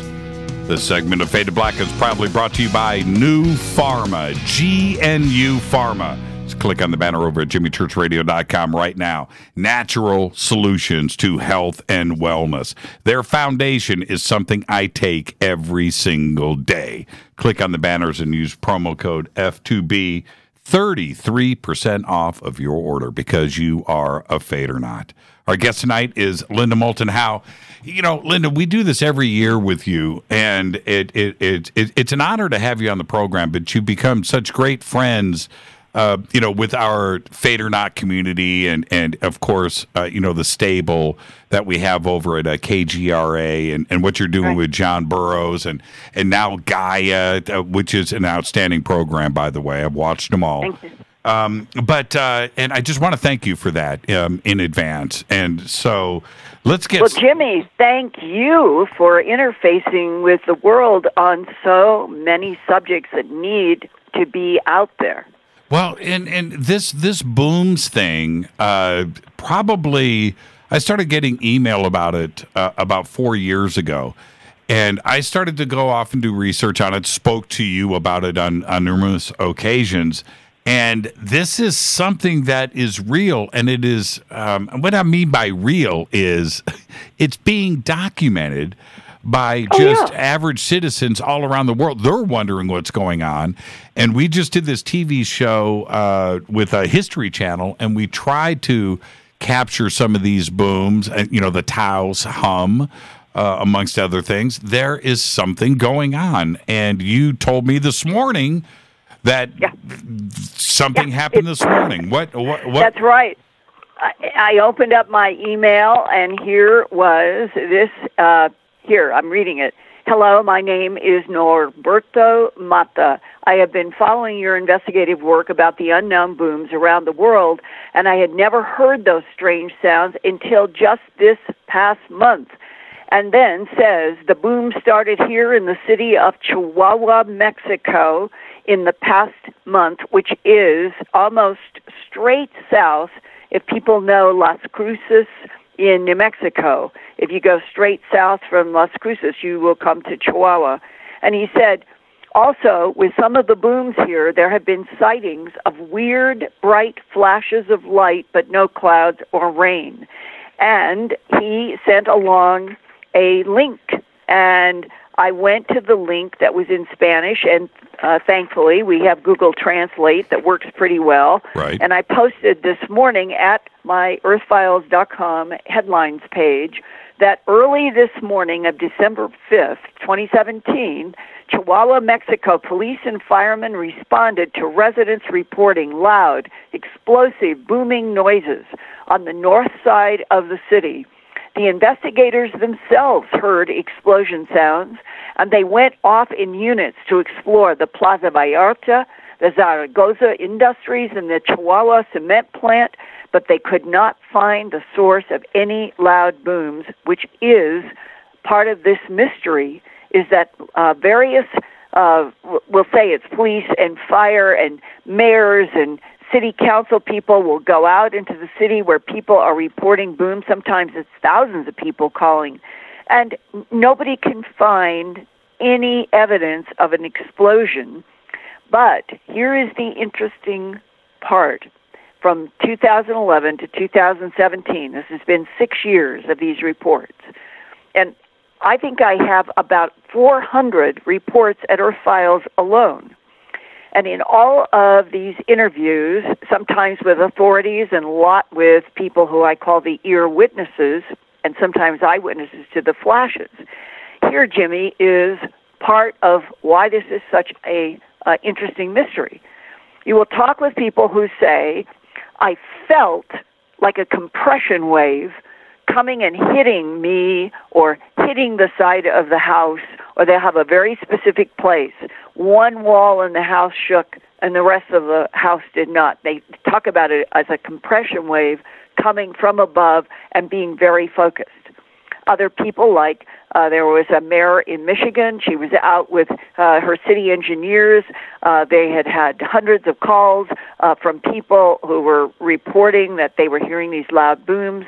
So she, as mayor, decided that she would walk with her city engineers, staying up all night. And suddenly they all heard one of these explosive booms.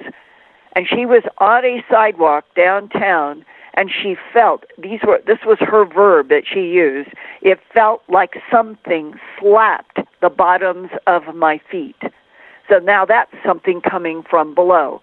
What is the source that manifests itself as atmospheric compression waves with a focus in some cases, and in others is cracking sidewalks, knocking garage doors out of their tracks, slamming the bottoms of a mare's shoes from below? That to me goes to the heart of what are we dealing with. And now add on this.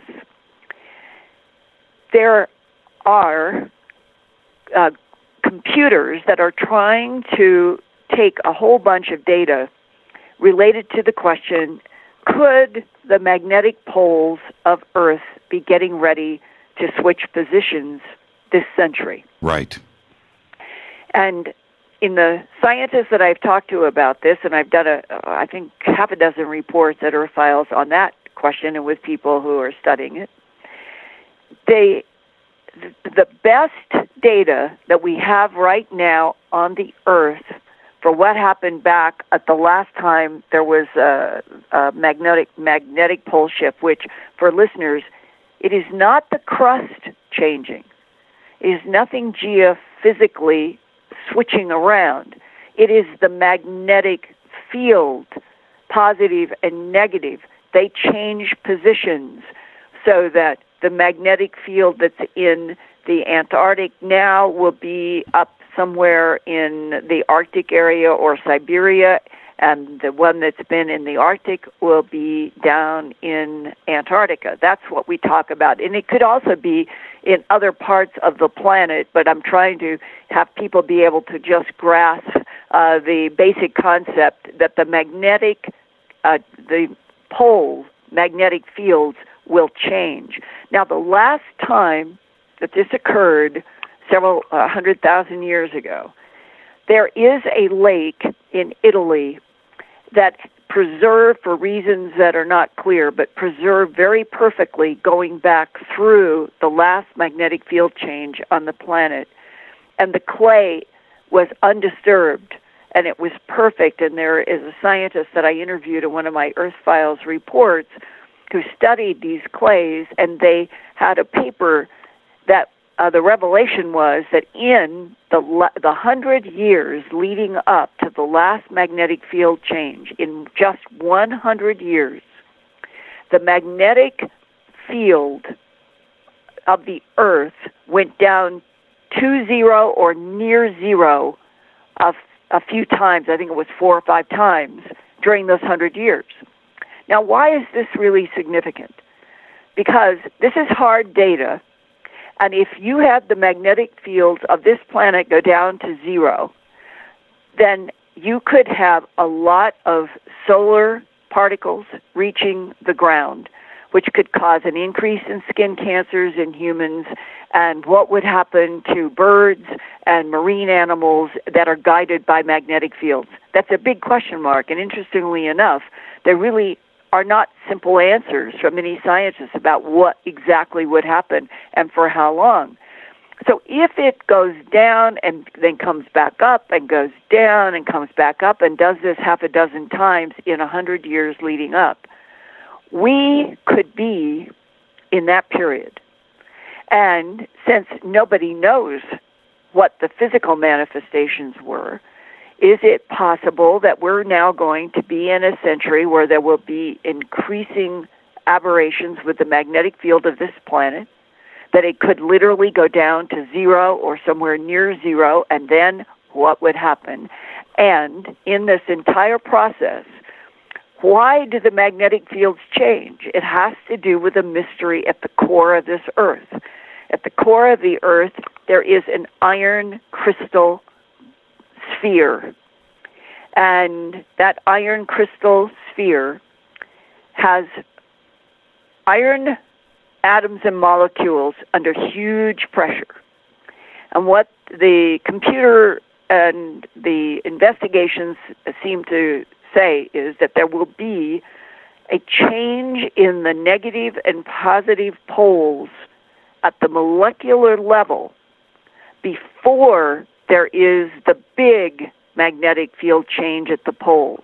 Why that occurs in the big iron crystal sphere at the center of the Earth is not exactly clear, but it means that there could be changes then at the core that could have infrasound that goes through the mantle, comes up out of the rind. We literally live on a rind. It is only on average about 15 to 25 miles of what we call Earth's surface. And when you go down through the rind that we all live on, you get into the area where the mantle is, and you start getting into, well, it's like hot jello as you keep going down. And that if you have changes going on in an iron crystal, at the center of this 8,000-mile diameter planet, could it make infrasound that would go through that mantle, come out through the surface rind, go up into the atmosphere, slam into the ionosphere, and come back, bounce back to the Earth and change from infrasound that human ears could not hear to a boom, or metallic sounds, or even the strange trumpet-like sounds that have had many variations that have been recorded on many various audio cassettes around the world. Right. Well, wouldn't it be something if what we're experiencing and all of this around the world was the prelude to the magnetic fields changing? It's speculation, but this, to me, is part of the excitement of investigating scientific mysteries separate from UFOs and ETs, because I think that this is incredible that we could be in the century before the magnetic fields of the Earth change. That would explain why we can't find the physical evidence, dynamite, atomic nuclear testing, whatever it is, supersonic planes being tested, a new SR-71, Aurora. We take the human element out of it because we can't find that evidence, and it just may be Mother Nature, and Mother Nature giving us a warning. And that, to me, is... That excites me to encounter unknowns and then try to keep going forward to find answers. And what you and I and Jim Mars and a whole bunch of people understand now is that when it comes to the alien presence, as E. Howard Hunt told the attorney Douglas Caddy before he was going to prison, that the reason that the CIA killed John F. Kennedy was because he wanted to open up the alien presence to the Soviet Union, and they couldn't allow it. And you have something that provocative and that big, and you think this is a doorway into understanding what's the truth about an alien presence. But then what you find is that as soon as you have people inside the government who are actual whistleblowers, that they've been exposed to only a small piece of something so complex and so vast and so big as other life in this universe that can send, let's say, androids here or hybrids here and self-activating spacecraft that don't even need to have the prime intelligence because they are essentially operating like a life form with its own intelligence. Right. And the more you go, the more incredible it becomes, and the more I would like to know. And that Lynn Buchanan set a tone for me when we did an interview on Phenomena Radio a couple of years ago. And Lynn Buchanan had been part of the Project Stargate that was officed at Fort Meade, and it was in the old World War II barracks next to the big, shiny, beautiful National Security Agency building. But the CIA and the Defense Intelligence Agency said that they didn't want Congress to ever think that they were spending too much money on remote viewing, so they kept them in these old, crumbly barracks. But Lynn Buchanan was one of the men in that group, and for reasons that are not clear, in 2015, John Burroughs got a notice that on the Central Intelligence Agency real website that you can go to on the web, that somebody sent a URL from the CIA website to John saying, look at this. And it was a remote view of Rendlesham Forest at the December 26th to 28th, 1980 time period. And I knew Lynn Buchanan from a conference and had talked and seen him actually demonstrate and teach a little bit about remote viewing. So he lives down in southern New Mexico, and I called him up and I said, Lynn, let me give you a URL, and would you go and tell me if you recognize this? So I'm on the phone. He is going on his computer. I didn't front load. I didn't tell him. Right.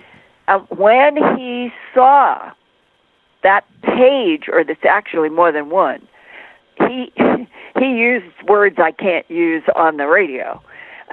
He was shocked. He was astonished. He said, I thought none of our remote viewing work was ever going to see the light of day.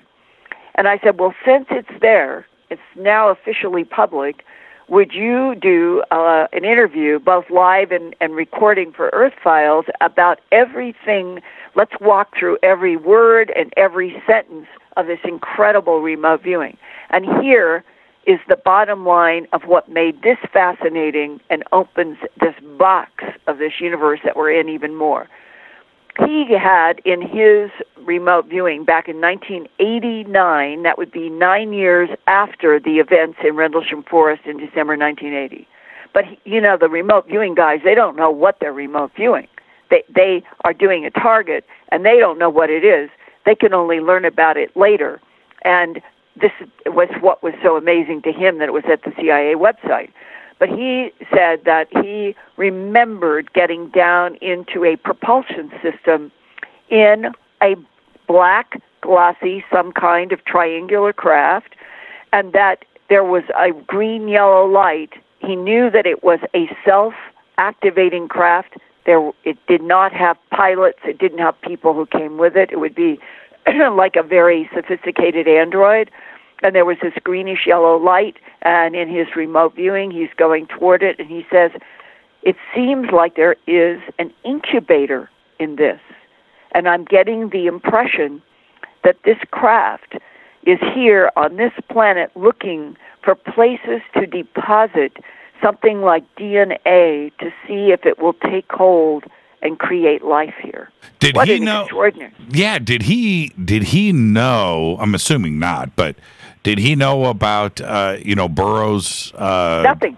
Really? No. This was back in 1989, and they knew nothing. They knew zero. Right. That's what made this so astonishing. And then go the next step. He said, Linda, all of us that were in Project Stargate, we all ended up with assignments, targets, and we realized that we were going out into the universe or to Mars or someplace. And he said, what we all learned is the universe is teeming with life. And he said, some are our allies, or we would never have survived this long. And some are enemies, and that means there can be potential war. And right there in that sentence, it kind of encapsulates the, I'm going to say a series of insights that various whistleblower types have given me over the last 30 years, in which you talk to one person and they have the impression that we get help from a particular type. Right. And that our technological evolution has been spurred on purpose because if humanity does not advance more quickly, we will not survive. And then there comes another who says, but we are potentially in a dangerous situation with intelligences. They may want this planet. They may be in war with other beings that are involved with Earth, and it may not be personal to Homo sapien, but that there are wars, and that the size of the scope of when you say those words, unidentified flying objects or unidentified aerial phenomena or extraterrestrial biological entities or self-activating software or androids with intelligence, we are right now hearing all of the time from somebody like Elon Musk, who is determined. He wants to get to Mars. He wants to use various kinds of technology. The idea that we need to have an expansion from Earth, a base that would be in our solar system, is becoming paramount to the idea that we could face an existential threat. And if we faced an existential threat and all of our eggs were in the one basket of Earth, that might in and of itself be a problem. And so suddenly, when you're trying to understand what the true history of the Earth is, of other intelligences being here, based here millions of years ago, long before Homo erectus ever stood up, is as I understand it, that the Anunnaki and the Greeks were extraterrestrial with very advanced knowledge.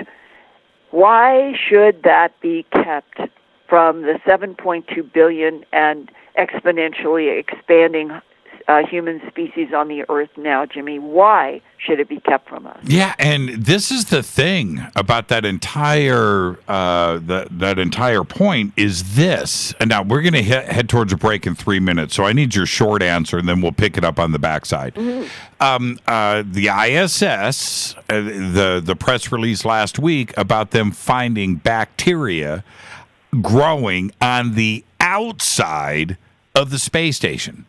Right? That has accumulated, growing and apparently living in the vacuum of space. It is apparently alien, number one. Number two, they brought it down here to Earth to test.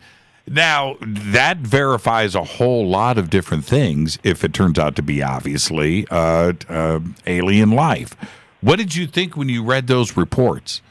The first thing that popped into my head is, my God, it means that things that we put in the category of bacteria could survive on the surface of a freezing cold piece of technology that we put out there that is orbiting our planet in conditions that would kill us, and there are bacteria from whatever source that can live on the surface, getting solar radiation in absolutely mind-blowingly cold temperatures to the human mind.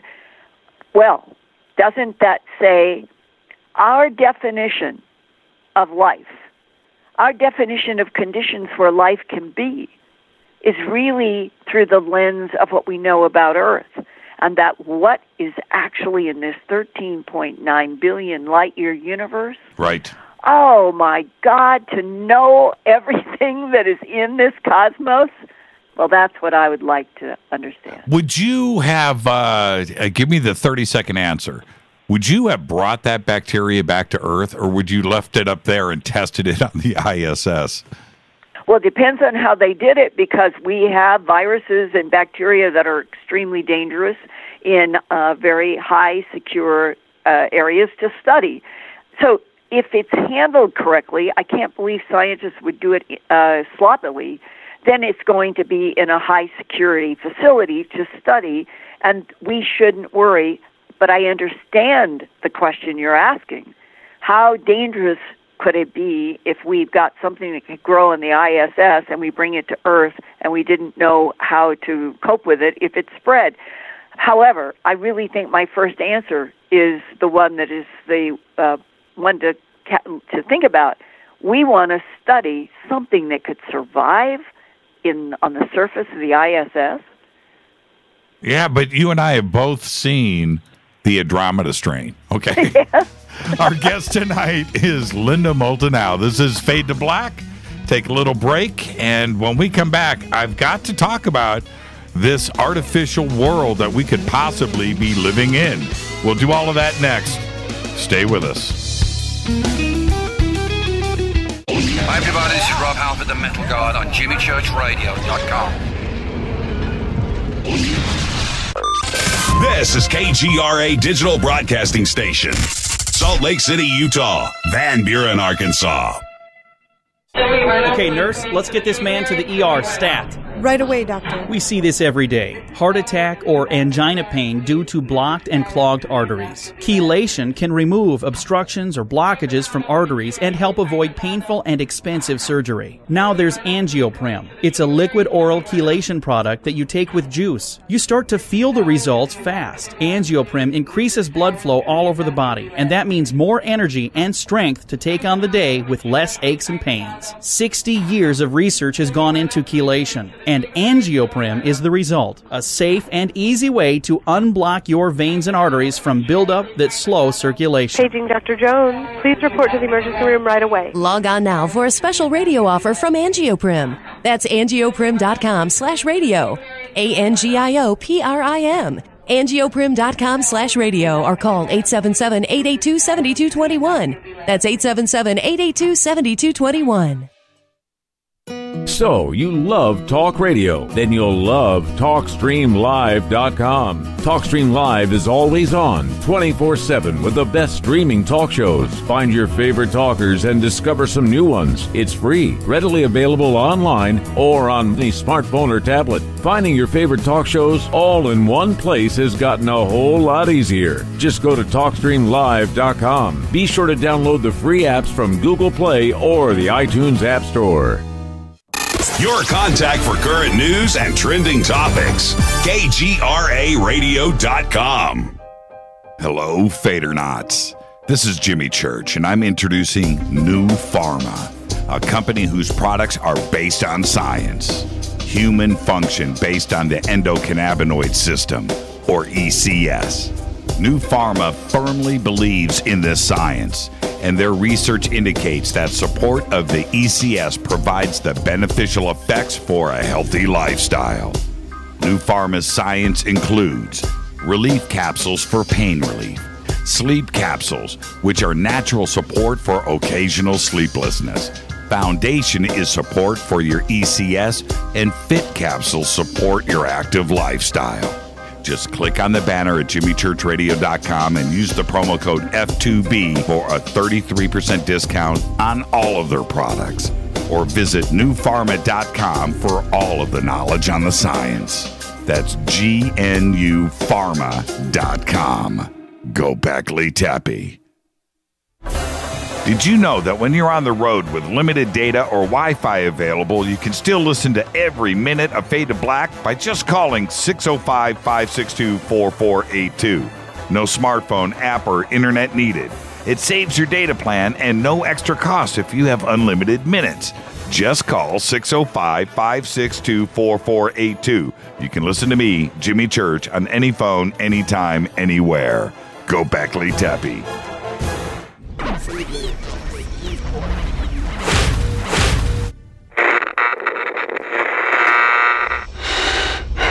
You want to know a secret? I love ponies. I really love ponies. I'm serious. I couldn't stay sane without ponies to brush. Why fade to black? Because you never got that pony, damn it. This is Fade to Black with Jimmy Church on the Game Changer Radio Network and KGRA, the Global Radio Alliance.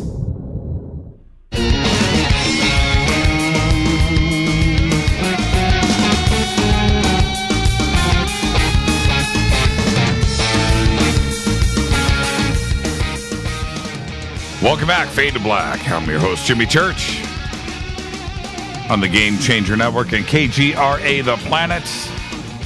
This segment of Fade to Black is proudly brought to you by New Manna, emergency food storage for you and your family. 25-year shelf life, no MSG, GMO free, made in America. Now, today we went through that emergency here in Southern California.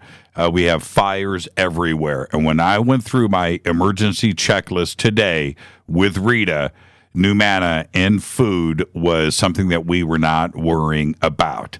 Just spend over $100 and you'll get an autographed Fade to Black t-shirt. Just use the promo code Jimmy. Our guest tonight is Linda Moulton. Howe. You can follow Linda on Twitter at EarthFiles. And now, Linda, I'm going to ask you directly. This artificial reality, the possibility of a binary 1 and 0 existence. Right. Are you okay? Let's just say this plays out the way that Silicon Valley's talking about right now. Are you okay with it? Are you okay? Oh, yes, and I think that the evidence is building to this being a holographic universe. And if that question keeps coming up, it does in science journals and public conferences and in the media, and it was I think it was back in April of 2016 that there was a Recode Code computer conference in Los Angeles, and Elon Musk was there, and they asked him that question. are we living in a simulated universe? And he answered, and I'm looking right at his quote, the odds we are in base reality is 1 in billions. And what that means is he thinks that the odds are hugely high against us being in some kind of organic, natural, unique singularity, that this is in fact a simulated universe. Well, that month of April in 2016, they had an American Museum of Natural History gathering in New York City, and it sold out with this being the title to the public to come and listen, Is the Universe a Simulation? And the moderator was astrophysicist Neil deGrasse Tyson. And one of the theoretical physicists in that debate was James Gates. He's PhD and a professor of theoretical physics at University of Maryland in College Park. And he researches supersymmetry and superstring theory. And when he was asked, how could we discover whether we live inside of a simulation, which, remember the movie with Keanu Reeves, are we living inside of a matrix that is established by something else? Humans live in it, but we are not aware that we're in a computer simulation. Okay, so Professor Gates said at this panel thing, quote, try to detect the presence of codes in the laws that describe physics. And that when he was working in supersymmetry equations, he was surprised to find that he was finding what we would call the kind of code that when you use it, you're trying to remove errors in computer transmissions to make the computer browsers work better. And the fact that they could find something that would be a recognizable code at the subatomic level reinforced the legitimacy of this question, at least asking, could we be living in a virtual reality, a generated computer network? Then there were, in the beginning of this year, in February 2017, there were theoretical physicists who did a publication in Physical Review Letters, and they used the term substantial evidence that we are living in a holographic universe. And they did this through studying the universe's cosmic microwave background.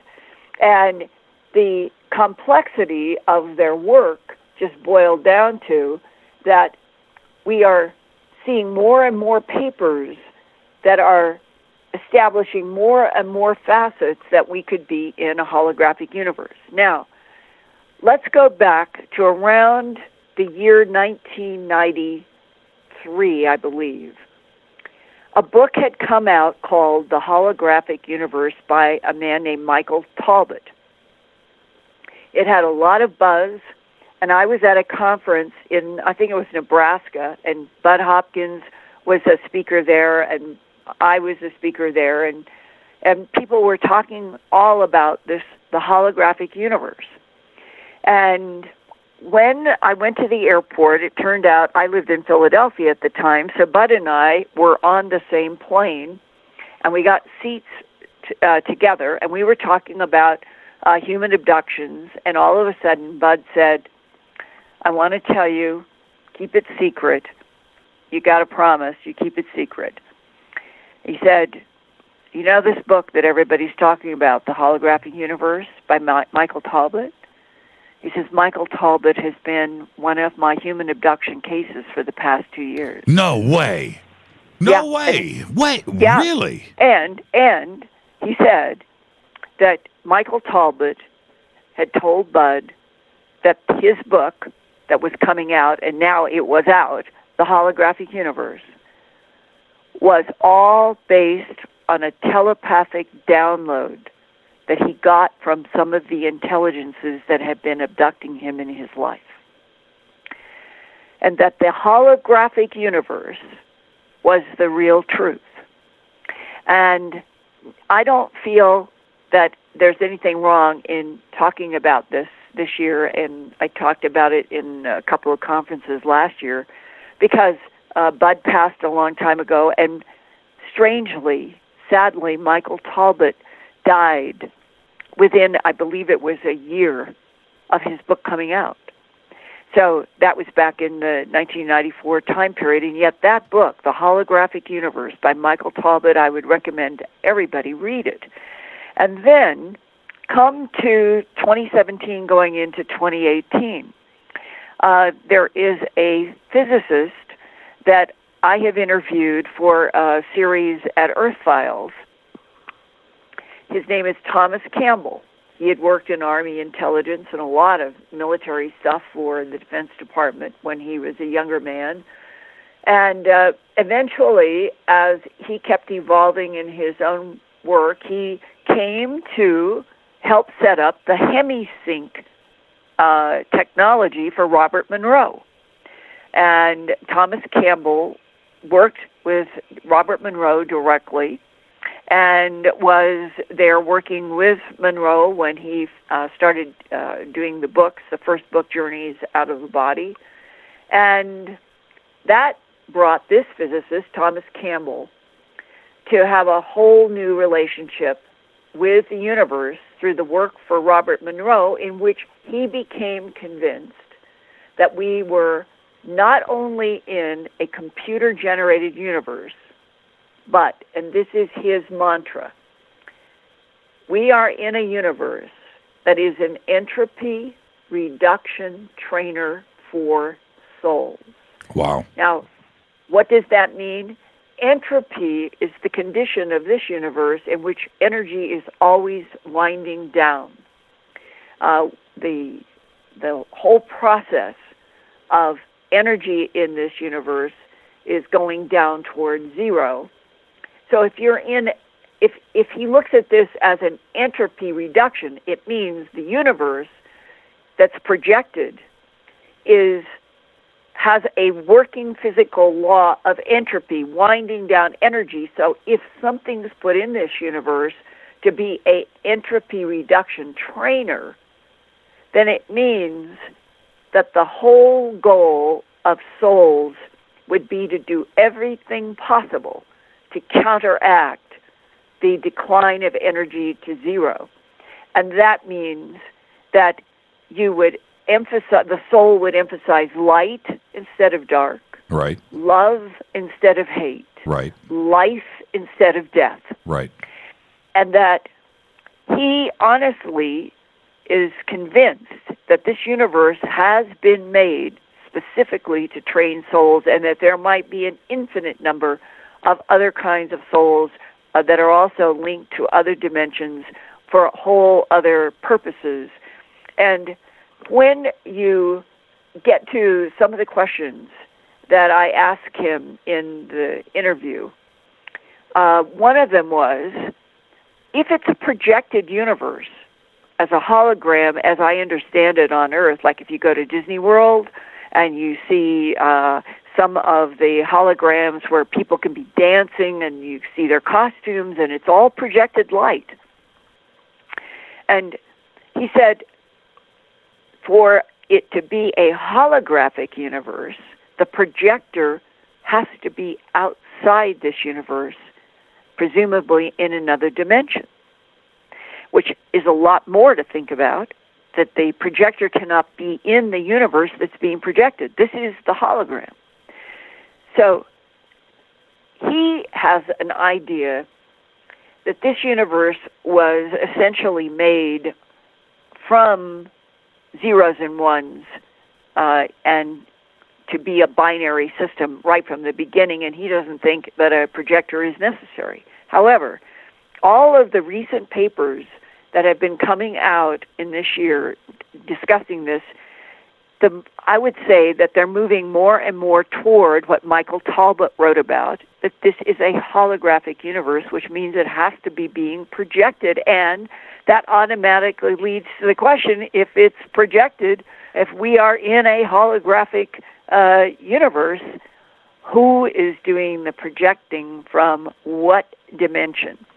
Well, that moves this discussion into something that I find personally exciting to contemplate, that we are, our whole emphasis in our living surface life on Earth always seems to be matter, bodies, sex, surfaces, when the whole point of everything going on in this universe, even if there are wars, has to do with whether the soul can evolve in order to go into some other higher frequency and to end up with life and light and love instead of hate and war and so forth. Well, I asked him a question.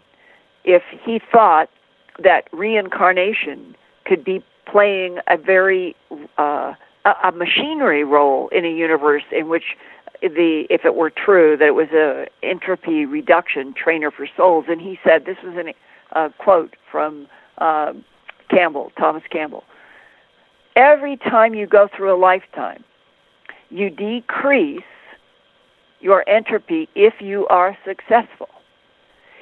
Or if you increase it, you devolve.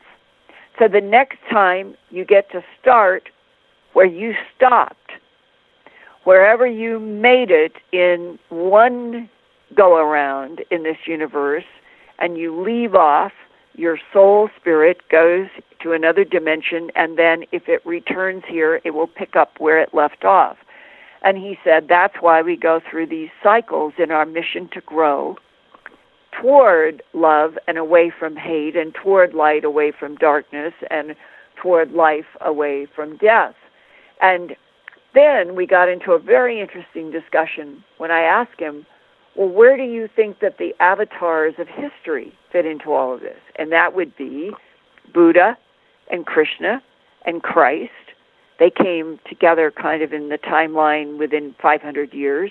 And then after the saga of Christ, you go about 630 some years, and you come to another avatar in the Middle East, Muhammad, and you get another point of view that gets added to this mix. But what if, and this is where Thomas Campbell and I went into this deep discussion about the whole issue of avatars.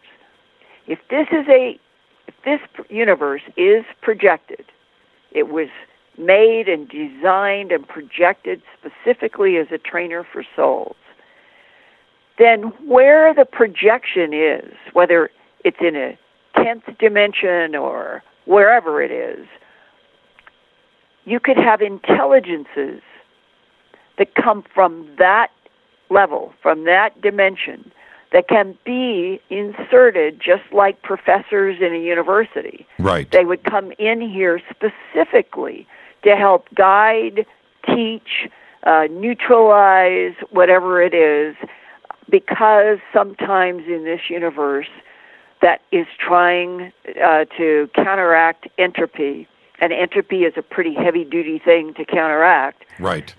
That life, almost on the verge of beginning to get outside of just survival, might need some help. And that's where the avatars on this planet may have come in, each with a different slight take. But if you go to Christ and Buddha and Krishna, and you boil down essentially what they said, it comes down to you humans, you're not understanding what happens at the moment of death. We're trying to tell you Buddha had a lot to say about reincarnation, and that you would get off the reincarnation wheel if you reached a point in soul development where you didn't desire anything. That was his contribution. That's right. If you went to Krishna in India, where the Vamanas were the silver discs that were drawn and painted and seemed to be very real at one time, and you boiled down what he said, his communication was the universe was teeming with life, that he had come from another part of the universe. And again, it was stressing that souls recycle in reincarnation. If you come to Christ, you could say that essentially this was a being who looked at some people and said, I will die in front of you, and I will return and I will walk among you, so you will understand that the moment of death is a transition. Some of you will recognize me after that transition, but most did not. And the whole key there being, in all three, they were talking about life after death in a cycle. So in the Michael Talbot book, in the whole idea of Thomas Campbell, there's a theme, and the theme is that the matter containers that we and other life forms are in are just carrying around the soul spirit to have the interactions, to try to counteract entropy, to try to evolve. And we're on a planet where, unfortunately, the container body seems to get most of the attention rather than the soul. But maybe part of this revolutionary time, if we could get to that announcement that we're not alone in this universe and that there is a tremendous amount to explore and that it can be exciting and dangerous and all of those things, but that to truly evolve, if we're going to get past this existential threat of ourselves, an existential threat that's being rubbed in our faces every day now about what could be a threat from North Korea in terms of some sort of a nuclear explosion. If we get past all of that, what a, I think, thrilling, exhilarating contemplation that we could get to a point where we could move point to point in this universe, not Euclidean geometry. In other words, we wouldn't have to be in spaceships going for months or years anywhere, that we would learn what the non-humans that come here seem to have already refined in spades, that they can bend space and time and move point to point to this universe. And that when people in science fiction have written about, you have a station that you can go to, and it's essentially like you put in the math of the coordinates in the universe where you want to be, and it has to do with resonance and frequency, and you move through something that is like a hallway to a door, and you open the door, and where you step over, you could be 5 billion light years from where you were in a whole new place. And that when I say these words, that still today to humans are science fiction, a strong part of me is convinced, from some physicists I've talked to confidentially, that that is possible in the physics that we're moving toward if we survive ourselves on Earth. I want to thank you for spending this time with us in this holiday season. But before I let you go, Linda, I've got to ask. I need some secret info. Okay? Mm-hmm. Say yes, Jimmy. For you, anything.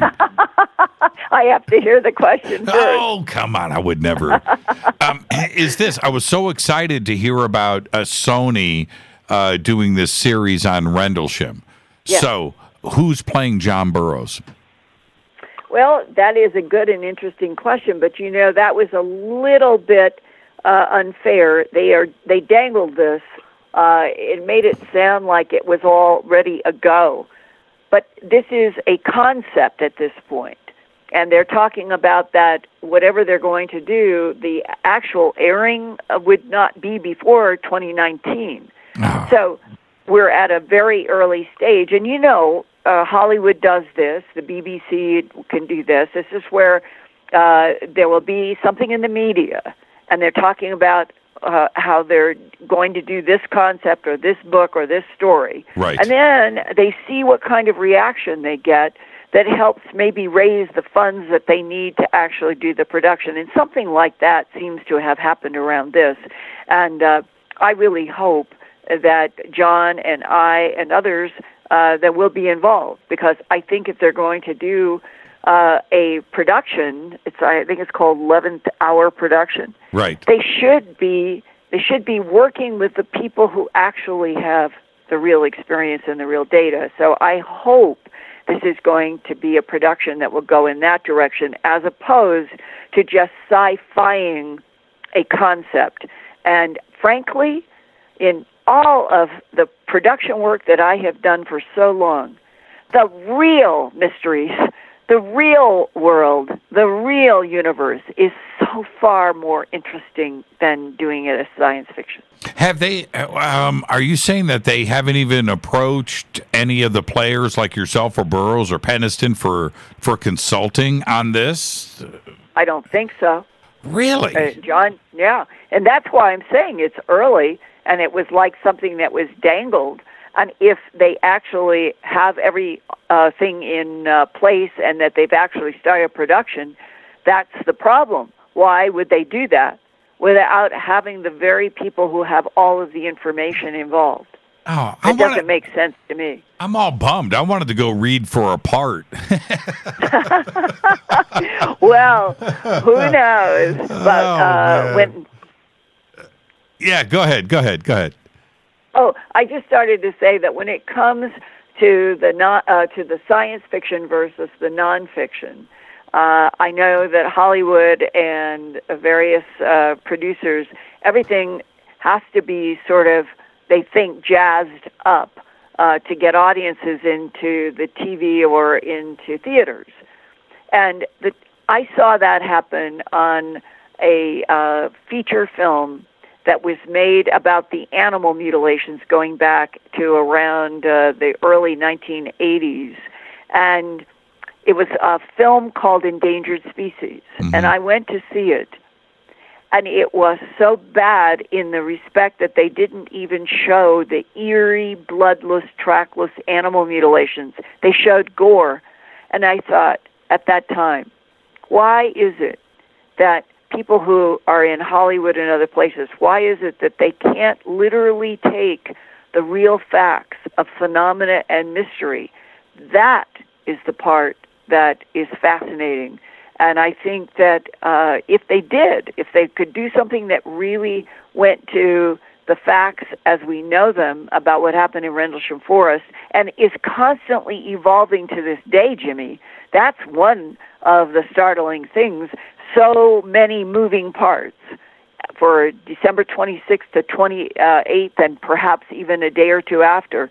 There are so many moving parts of so many people, and the fact that John Burroughs cannot remember, for example, in December 26th, what happened after the blinding white light that Jim Peniston and John both remembered, and that John is the only person who was engulfed in light twice on 2 nights and seen by witnesses. And he cannot remember the details. That, to me, is part of the phenomena that we should explore even more. And that's what a lot of people don't have the patience for. And that's why you sometimes get fiction that overwhelms, I think, the true and real mystery nature of the nonfiction. So I don't know what will happen, but let's hope that they do try to tell as much of the truth as is knowable for whatever they're going to broadcast. You know, 2017 was extraordinary on so many different fronts. I could sit here and name different things that have happened and so forth. But as exciting as it has been, what do you expect to see in 2018? That is a show that John Burroughs and I are going to do with Grant Cameron on December 14th on Phenomena Radio, KGRA. That's exactly our question. And Grant, who has kept his fingers on the pulse of everyone from Tom DeLonge to other people working on the same issue of we're not alone in this universe and we need to get this headline around the world. We're going to discuss that for 2 hours on Phenomenon on a week from this Thursday. So I hope everybody will tune in, and I'm deflecting because I think that will be what Grant's insights will be worth paying attention to, because none of us know for sure, but every one of us is expecting maybe with hope, but expecting that 2018 will be the pivot, that we are not alone in this universe. And Jimmy, when that happens, we have to do another show together. Linda, thank you so much. Okay, and be safe out there. I wanted to ask you I wanted to ask you this earlier. We're gonna depart with this. You had brought up the mirror and Alice in Wonderland. Did you ever, when you go back to Paul Benowitz or any of the craziness back then through to today, have you ever questioned yourself too as well? That whole Alice in Wonderland thing, that maybe you took a step too far, or no, because every step of my long journey in all of this has always been going to forensic evidence. Right. Going out and gathering tissue, gathering soil, gathering plants, interviewing firsthand eyewitnesses. I really do have the heart and mind of a journalist. And the thing I respect and what I'm always going after is the pressure of fact. Always have. And when you are in that mode all of the time, no matter what the drama is, there's something in me that always rebalances back to the left brain side of analysis. And that, I think, keep curiosity, but keep trying to establish hard forensic facts. It will keep you level. It keeps you going. You will find data that is quite mysterious. And anybody who has really seriously studied any of the animal mutilations can tell you that. Mm-hmm. And then you go into the deep, profound mystery of what is really happening in the human abductions. And that is like diving into an ocean that has no bottom. And that then says to me that the human abduction is a phenomena that is interacting with the alien presence, but that the reasons that the alien presence interacts with human beings with holograms, real holograms in rooms, with illusions, with deception, with all kinds of ways that in a sense are always like testing humans, probing humans, monitoring humans, that leave me thinking now as we move into 2018 that a truer concept about the relationship of Homo sapien on this planet to an alien presence is that we are closer to that which is on the petri dish. And I am trying to understand what is the eye that is looking down through the microscope on us. What does it want? Is it the projector in another dimension that is projecting a three-dimensional hologram that is our universe? And if that is true, then how big does this chess game go? Right. And those are the questions that stimulate me, excite me. I don't find anything in this that's frightening. And when Lynn Buchanan says that we have allies, that I hang on to, because on Earth there are enemies. There are enemies in human existence. So to learn that there might be enemies to certain kinds of life in the universe, it doesn't scare me. It doesn't depress me. It excites me to want to understand it all at the biggest level. And I can't imagine what could be more wonderful. And maybe that's part of the problem, that you have to go around in various cycles in order to learn the whole thing, because it's so big. But my God, to live with the kind of excitement and explore the questions that we've talked about tonight, I can't imagine doing anything else. Yeah, and when we look at things in its totality, not only with this bacteria on, the ISS or exoplanets or Alpha Centauri and fast radio bursts. I mean, these are crazy, exciting times. And then this new chamber at the Great Pyramid, right? To hear what is going on with that. and you throw in everything else, it seems like there is something about to blow up. The big D could be right around the corner. Well, no matter which way it goes, if you look back through the lens of the avatars of history, right, it is as if the avatars have always, in different ways, but always said the same thing. Do not be afraid of death. It is only part of a cycle, and that the cycle has to do with getting the soul beyond concentration on the matter body into something else that is beyond our comprehension, but I think is worth trying to keep understanding in this life with the confidence that the cycle goes on, and that we are just scratching the tip of an iceberg of where we are on Earth now in comparison to where we would be in 100 years if we survive ourselves. And we will. And Linda, survive Christmas, okay? Thank you. Have a great Merry time. Christmas to you and to everybody. Thank you, Jimmy. Absolutely. And we'll see you at the Conscious Life Expo in just 2 short months. Thank you so much, Linda. All right. Later. Linda Moulton Howe, everybody. Again, earthfiles.com. Start your day off right there.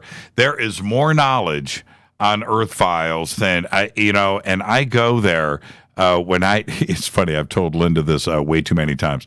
I go to Earth Files when I need material, and I do just that. Linda Moulton Howe, thank you so much. A true national treasure. This is Fade to Black. I'm going to take a quick break right here. You can follow Linda at Earth Files on Twitter. You can follow me at J-Church Radio. I'm going to take a break, come back, answer some phone calls and some other things. I'll be right back.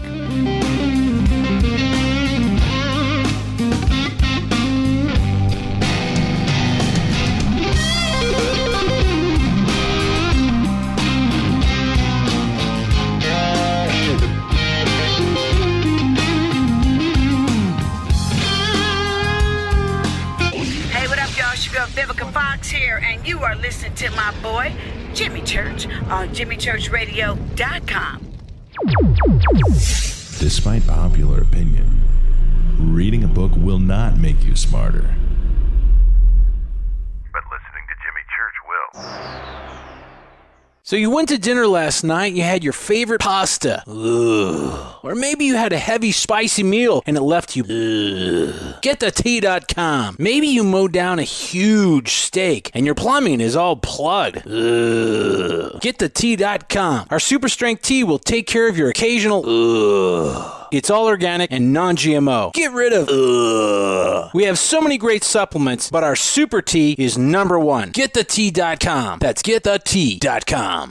So, you love talk radio? Then you'll love TalkStreamLive.com. TalkStream Live is always on, 24/7 with the best streaming talk shows. Find your favorite talkers and discover some new ones. It's free, readily available online or on mobile with any smartphone or tablet. Finding your favorite talk shows all in one place has gotten a whole lot easier. Just go to TalkStreamLive.com. Be sure to download the free apps from Google Play or the iTunes App Store.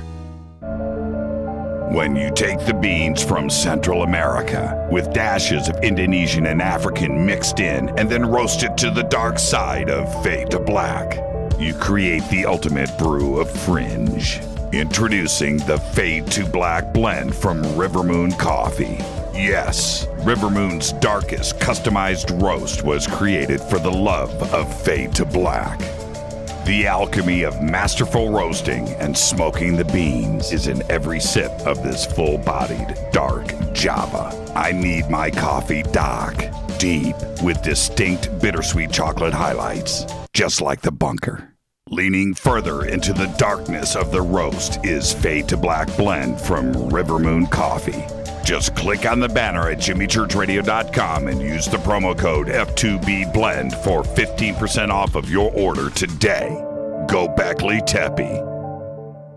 Hey, can we talk about something serious for a minute? Your age. Getting old has its perks. But remember, being a few years younger, You know, your hair was thicker, you didn't have so many wrinkles, that extra weight wasn't haunting you, and you just felt better. Well, we can't turn back the clocks and go back 10 or 15 years, but you can start feeling and looking 10 or 15 years younger with Nature's Youth RSF. It's a doctor-formulated daily supplement that helps your body maintain its peak performance and fight the aging process. Imagine sleeping better, looking better, and feeling better. See how Nature's Youth RSF has helped thousands of people just like you at naturesyouth.com. naturesyouth.com. The holidays are coming. Imagine how it will feel when your family and friends are asking you what you did to look so good. Your secret will be Nature's Youth RSF. It's time to start looking better and feeling better. Learn more and order your Nature's Youth RSF at naturesyouth.com.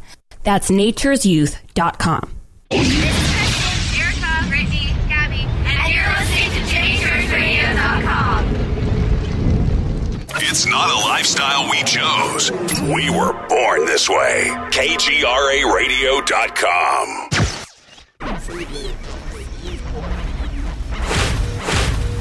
This is KJCR at JimmyChurchRadio.com.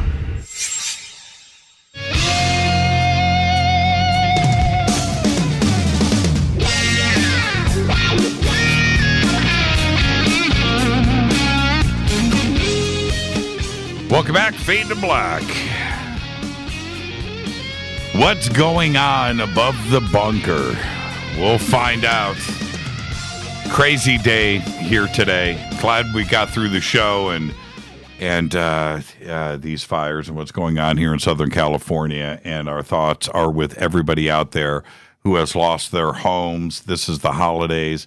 And all of the pets and the animals and things, you know, it's absolutely crazy here right now. And so there you go. I do want to thank Linda Moulton Howe for coming in tonight. Great conversation. I've got a few calls on hold. I will get to those in a second. But I wanted to kind of go back and reflect on a couple of things that we just talked about here. And one of them is this. And I've thought about this more and more lately. I mentioned this a couple of weeks ago on the show. Rita and I were having a conversation one night, and this thought came out, and I mentioned it with Richard Dolan, and that is, seriously, planet Earth has got to be us here, us Earthlings. You know, we're the hillbillies of the universe. We have to be. And look at it like this. Seriously. Let's say, you know, you're ET and you're out there and you're cruising around and your boss comes in and says, "Okay, dude, we're going to send you on a scout mission. We're going to, send you over to Earth and check up on things over there." And you would be like, "Man, why? Why do I have to go to Earth? There's nothing there, right? Earthlings haven't done anything yet. They haven't. There's no interstellar anything. They barely made it to the moon. There's just nothing going. What? Why me? Why do I have to go?" That's probably the conversation, and so, dude, gets on his little ship and he has to do his scout mission, right? And he comes to Earth and he lands and he's walking around and, comes up to some physicist, some scientist or whatever, and they're walking around. And he's like, and check this out, man. Our technology. We've got cell phones. We've got the internet. We're doing things. And ET would just be like, "Man, just go away, little man. I have nothing to discuss with you." But we've built things. Have you seen our space shuttle? Go away, little man. You're bothering me. Think about that conversation with E.T. What would we impress E.T. with? What is it? Some total light being, intelligent thing that is here visiting us. What is it that we could impress them with? What have we done? Right? We light firecrackers and leave the planet. Oh, okay, we've got satellites. What is it? Fossil fuel technology. We don't have anything to impress them with. We don't have anti-gravity. We don't have time travel, right? We're not bending space. We're not traveling to the stars. We haven't done anything. Our communication on this planet, okay, we've got wireless technology. You know what? We have wires. Wireless is part of our wired communication network.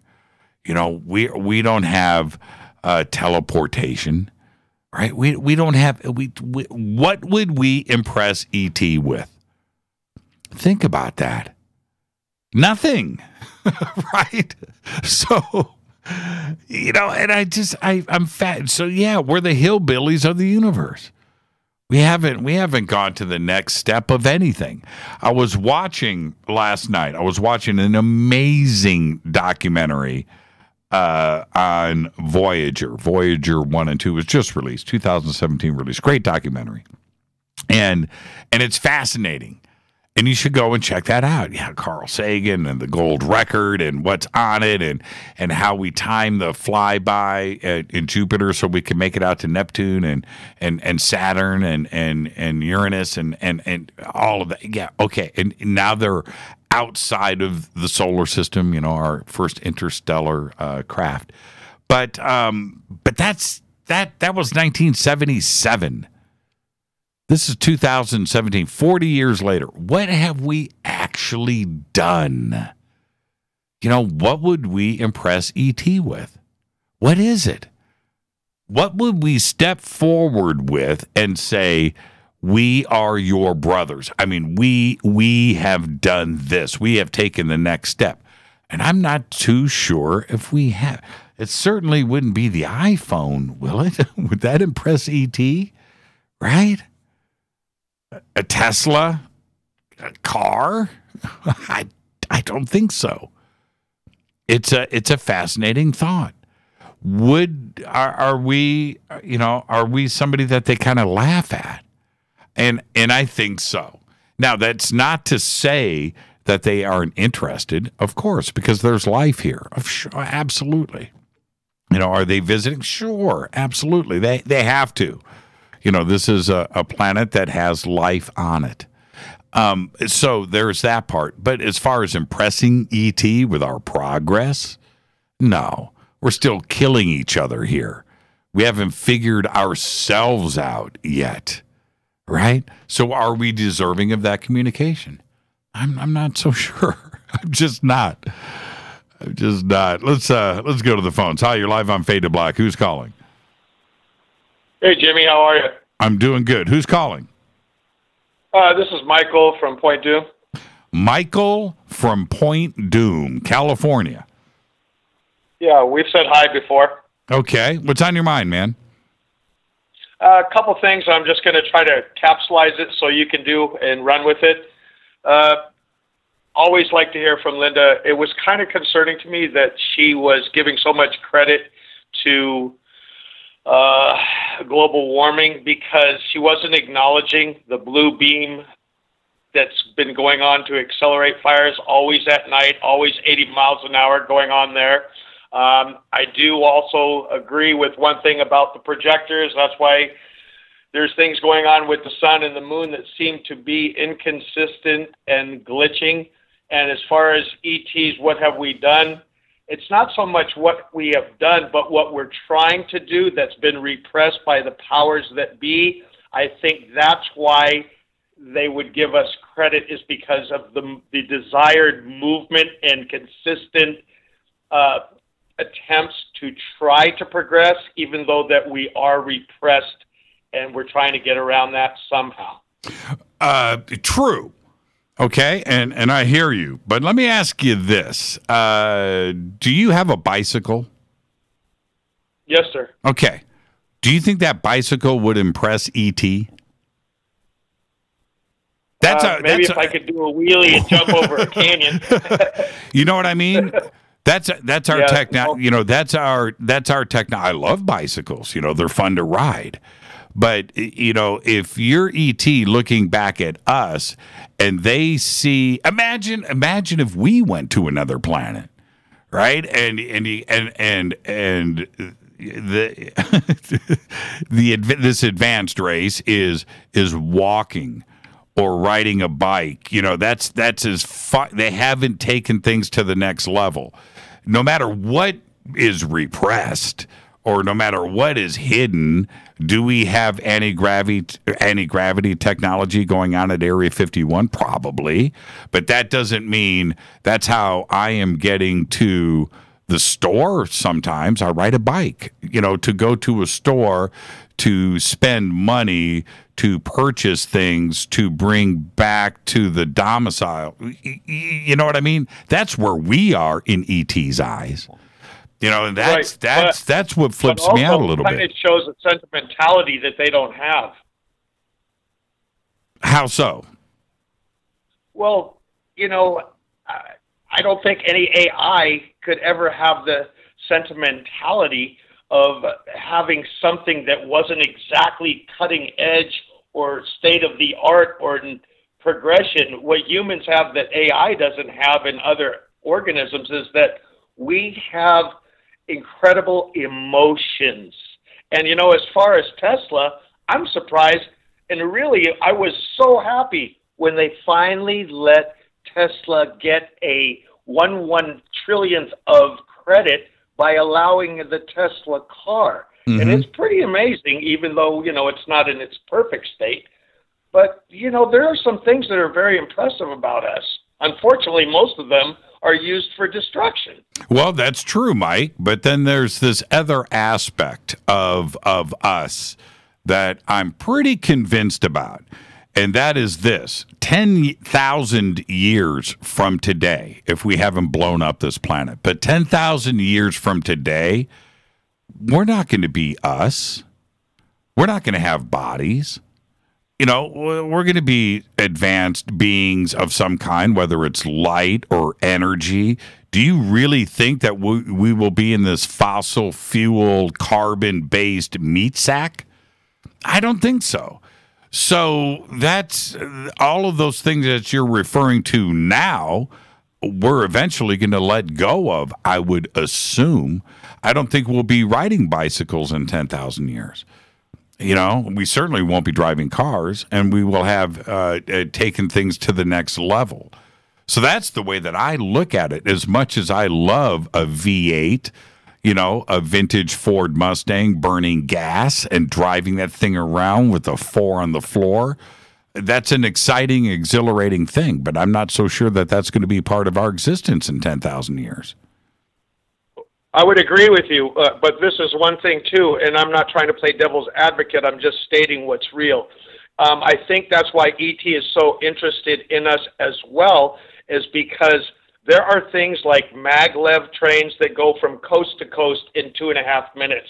A lot of technology that we are not, as a whole, being allowed to use, not misuse, but help flourish and help the general sheeple that the government calls us progress.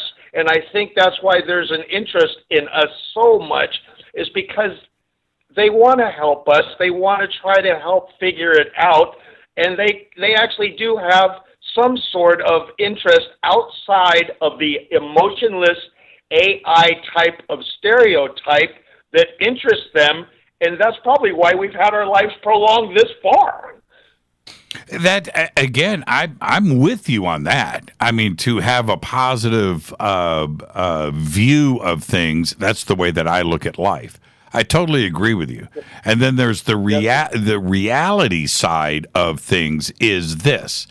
How would we possibly, I'm talking about a reality sense, how would we possibly communicate with something that was 1 million years, advanced from us? I mean, how would we possibly do that in the same aspect of if we went, if 100,000-year-old, if we went back in time and we're hanging out with Neanderthal, right? Cro-Magnon man.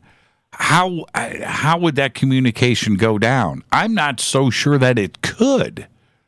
You know, I think it could. Pictures, I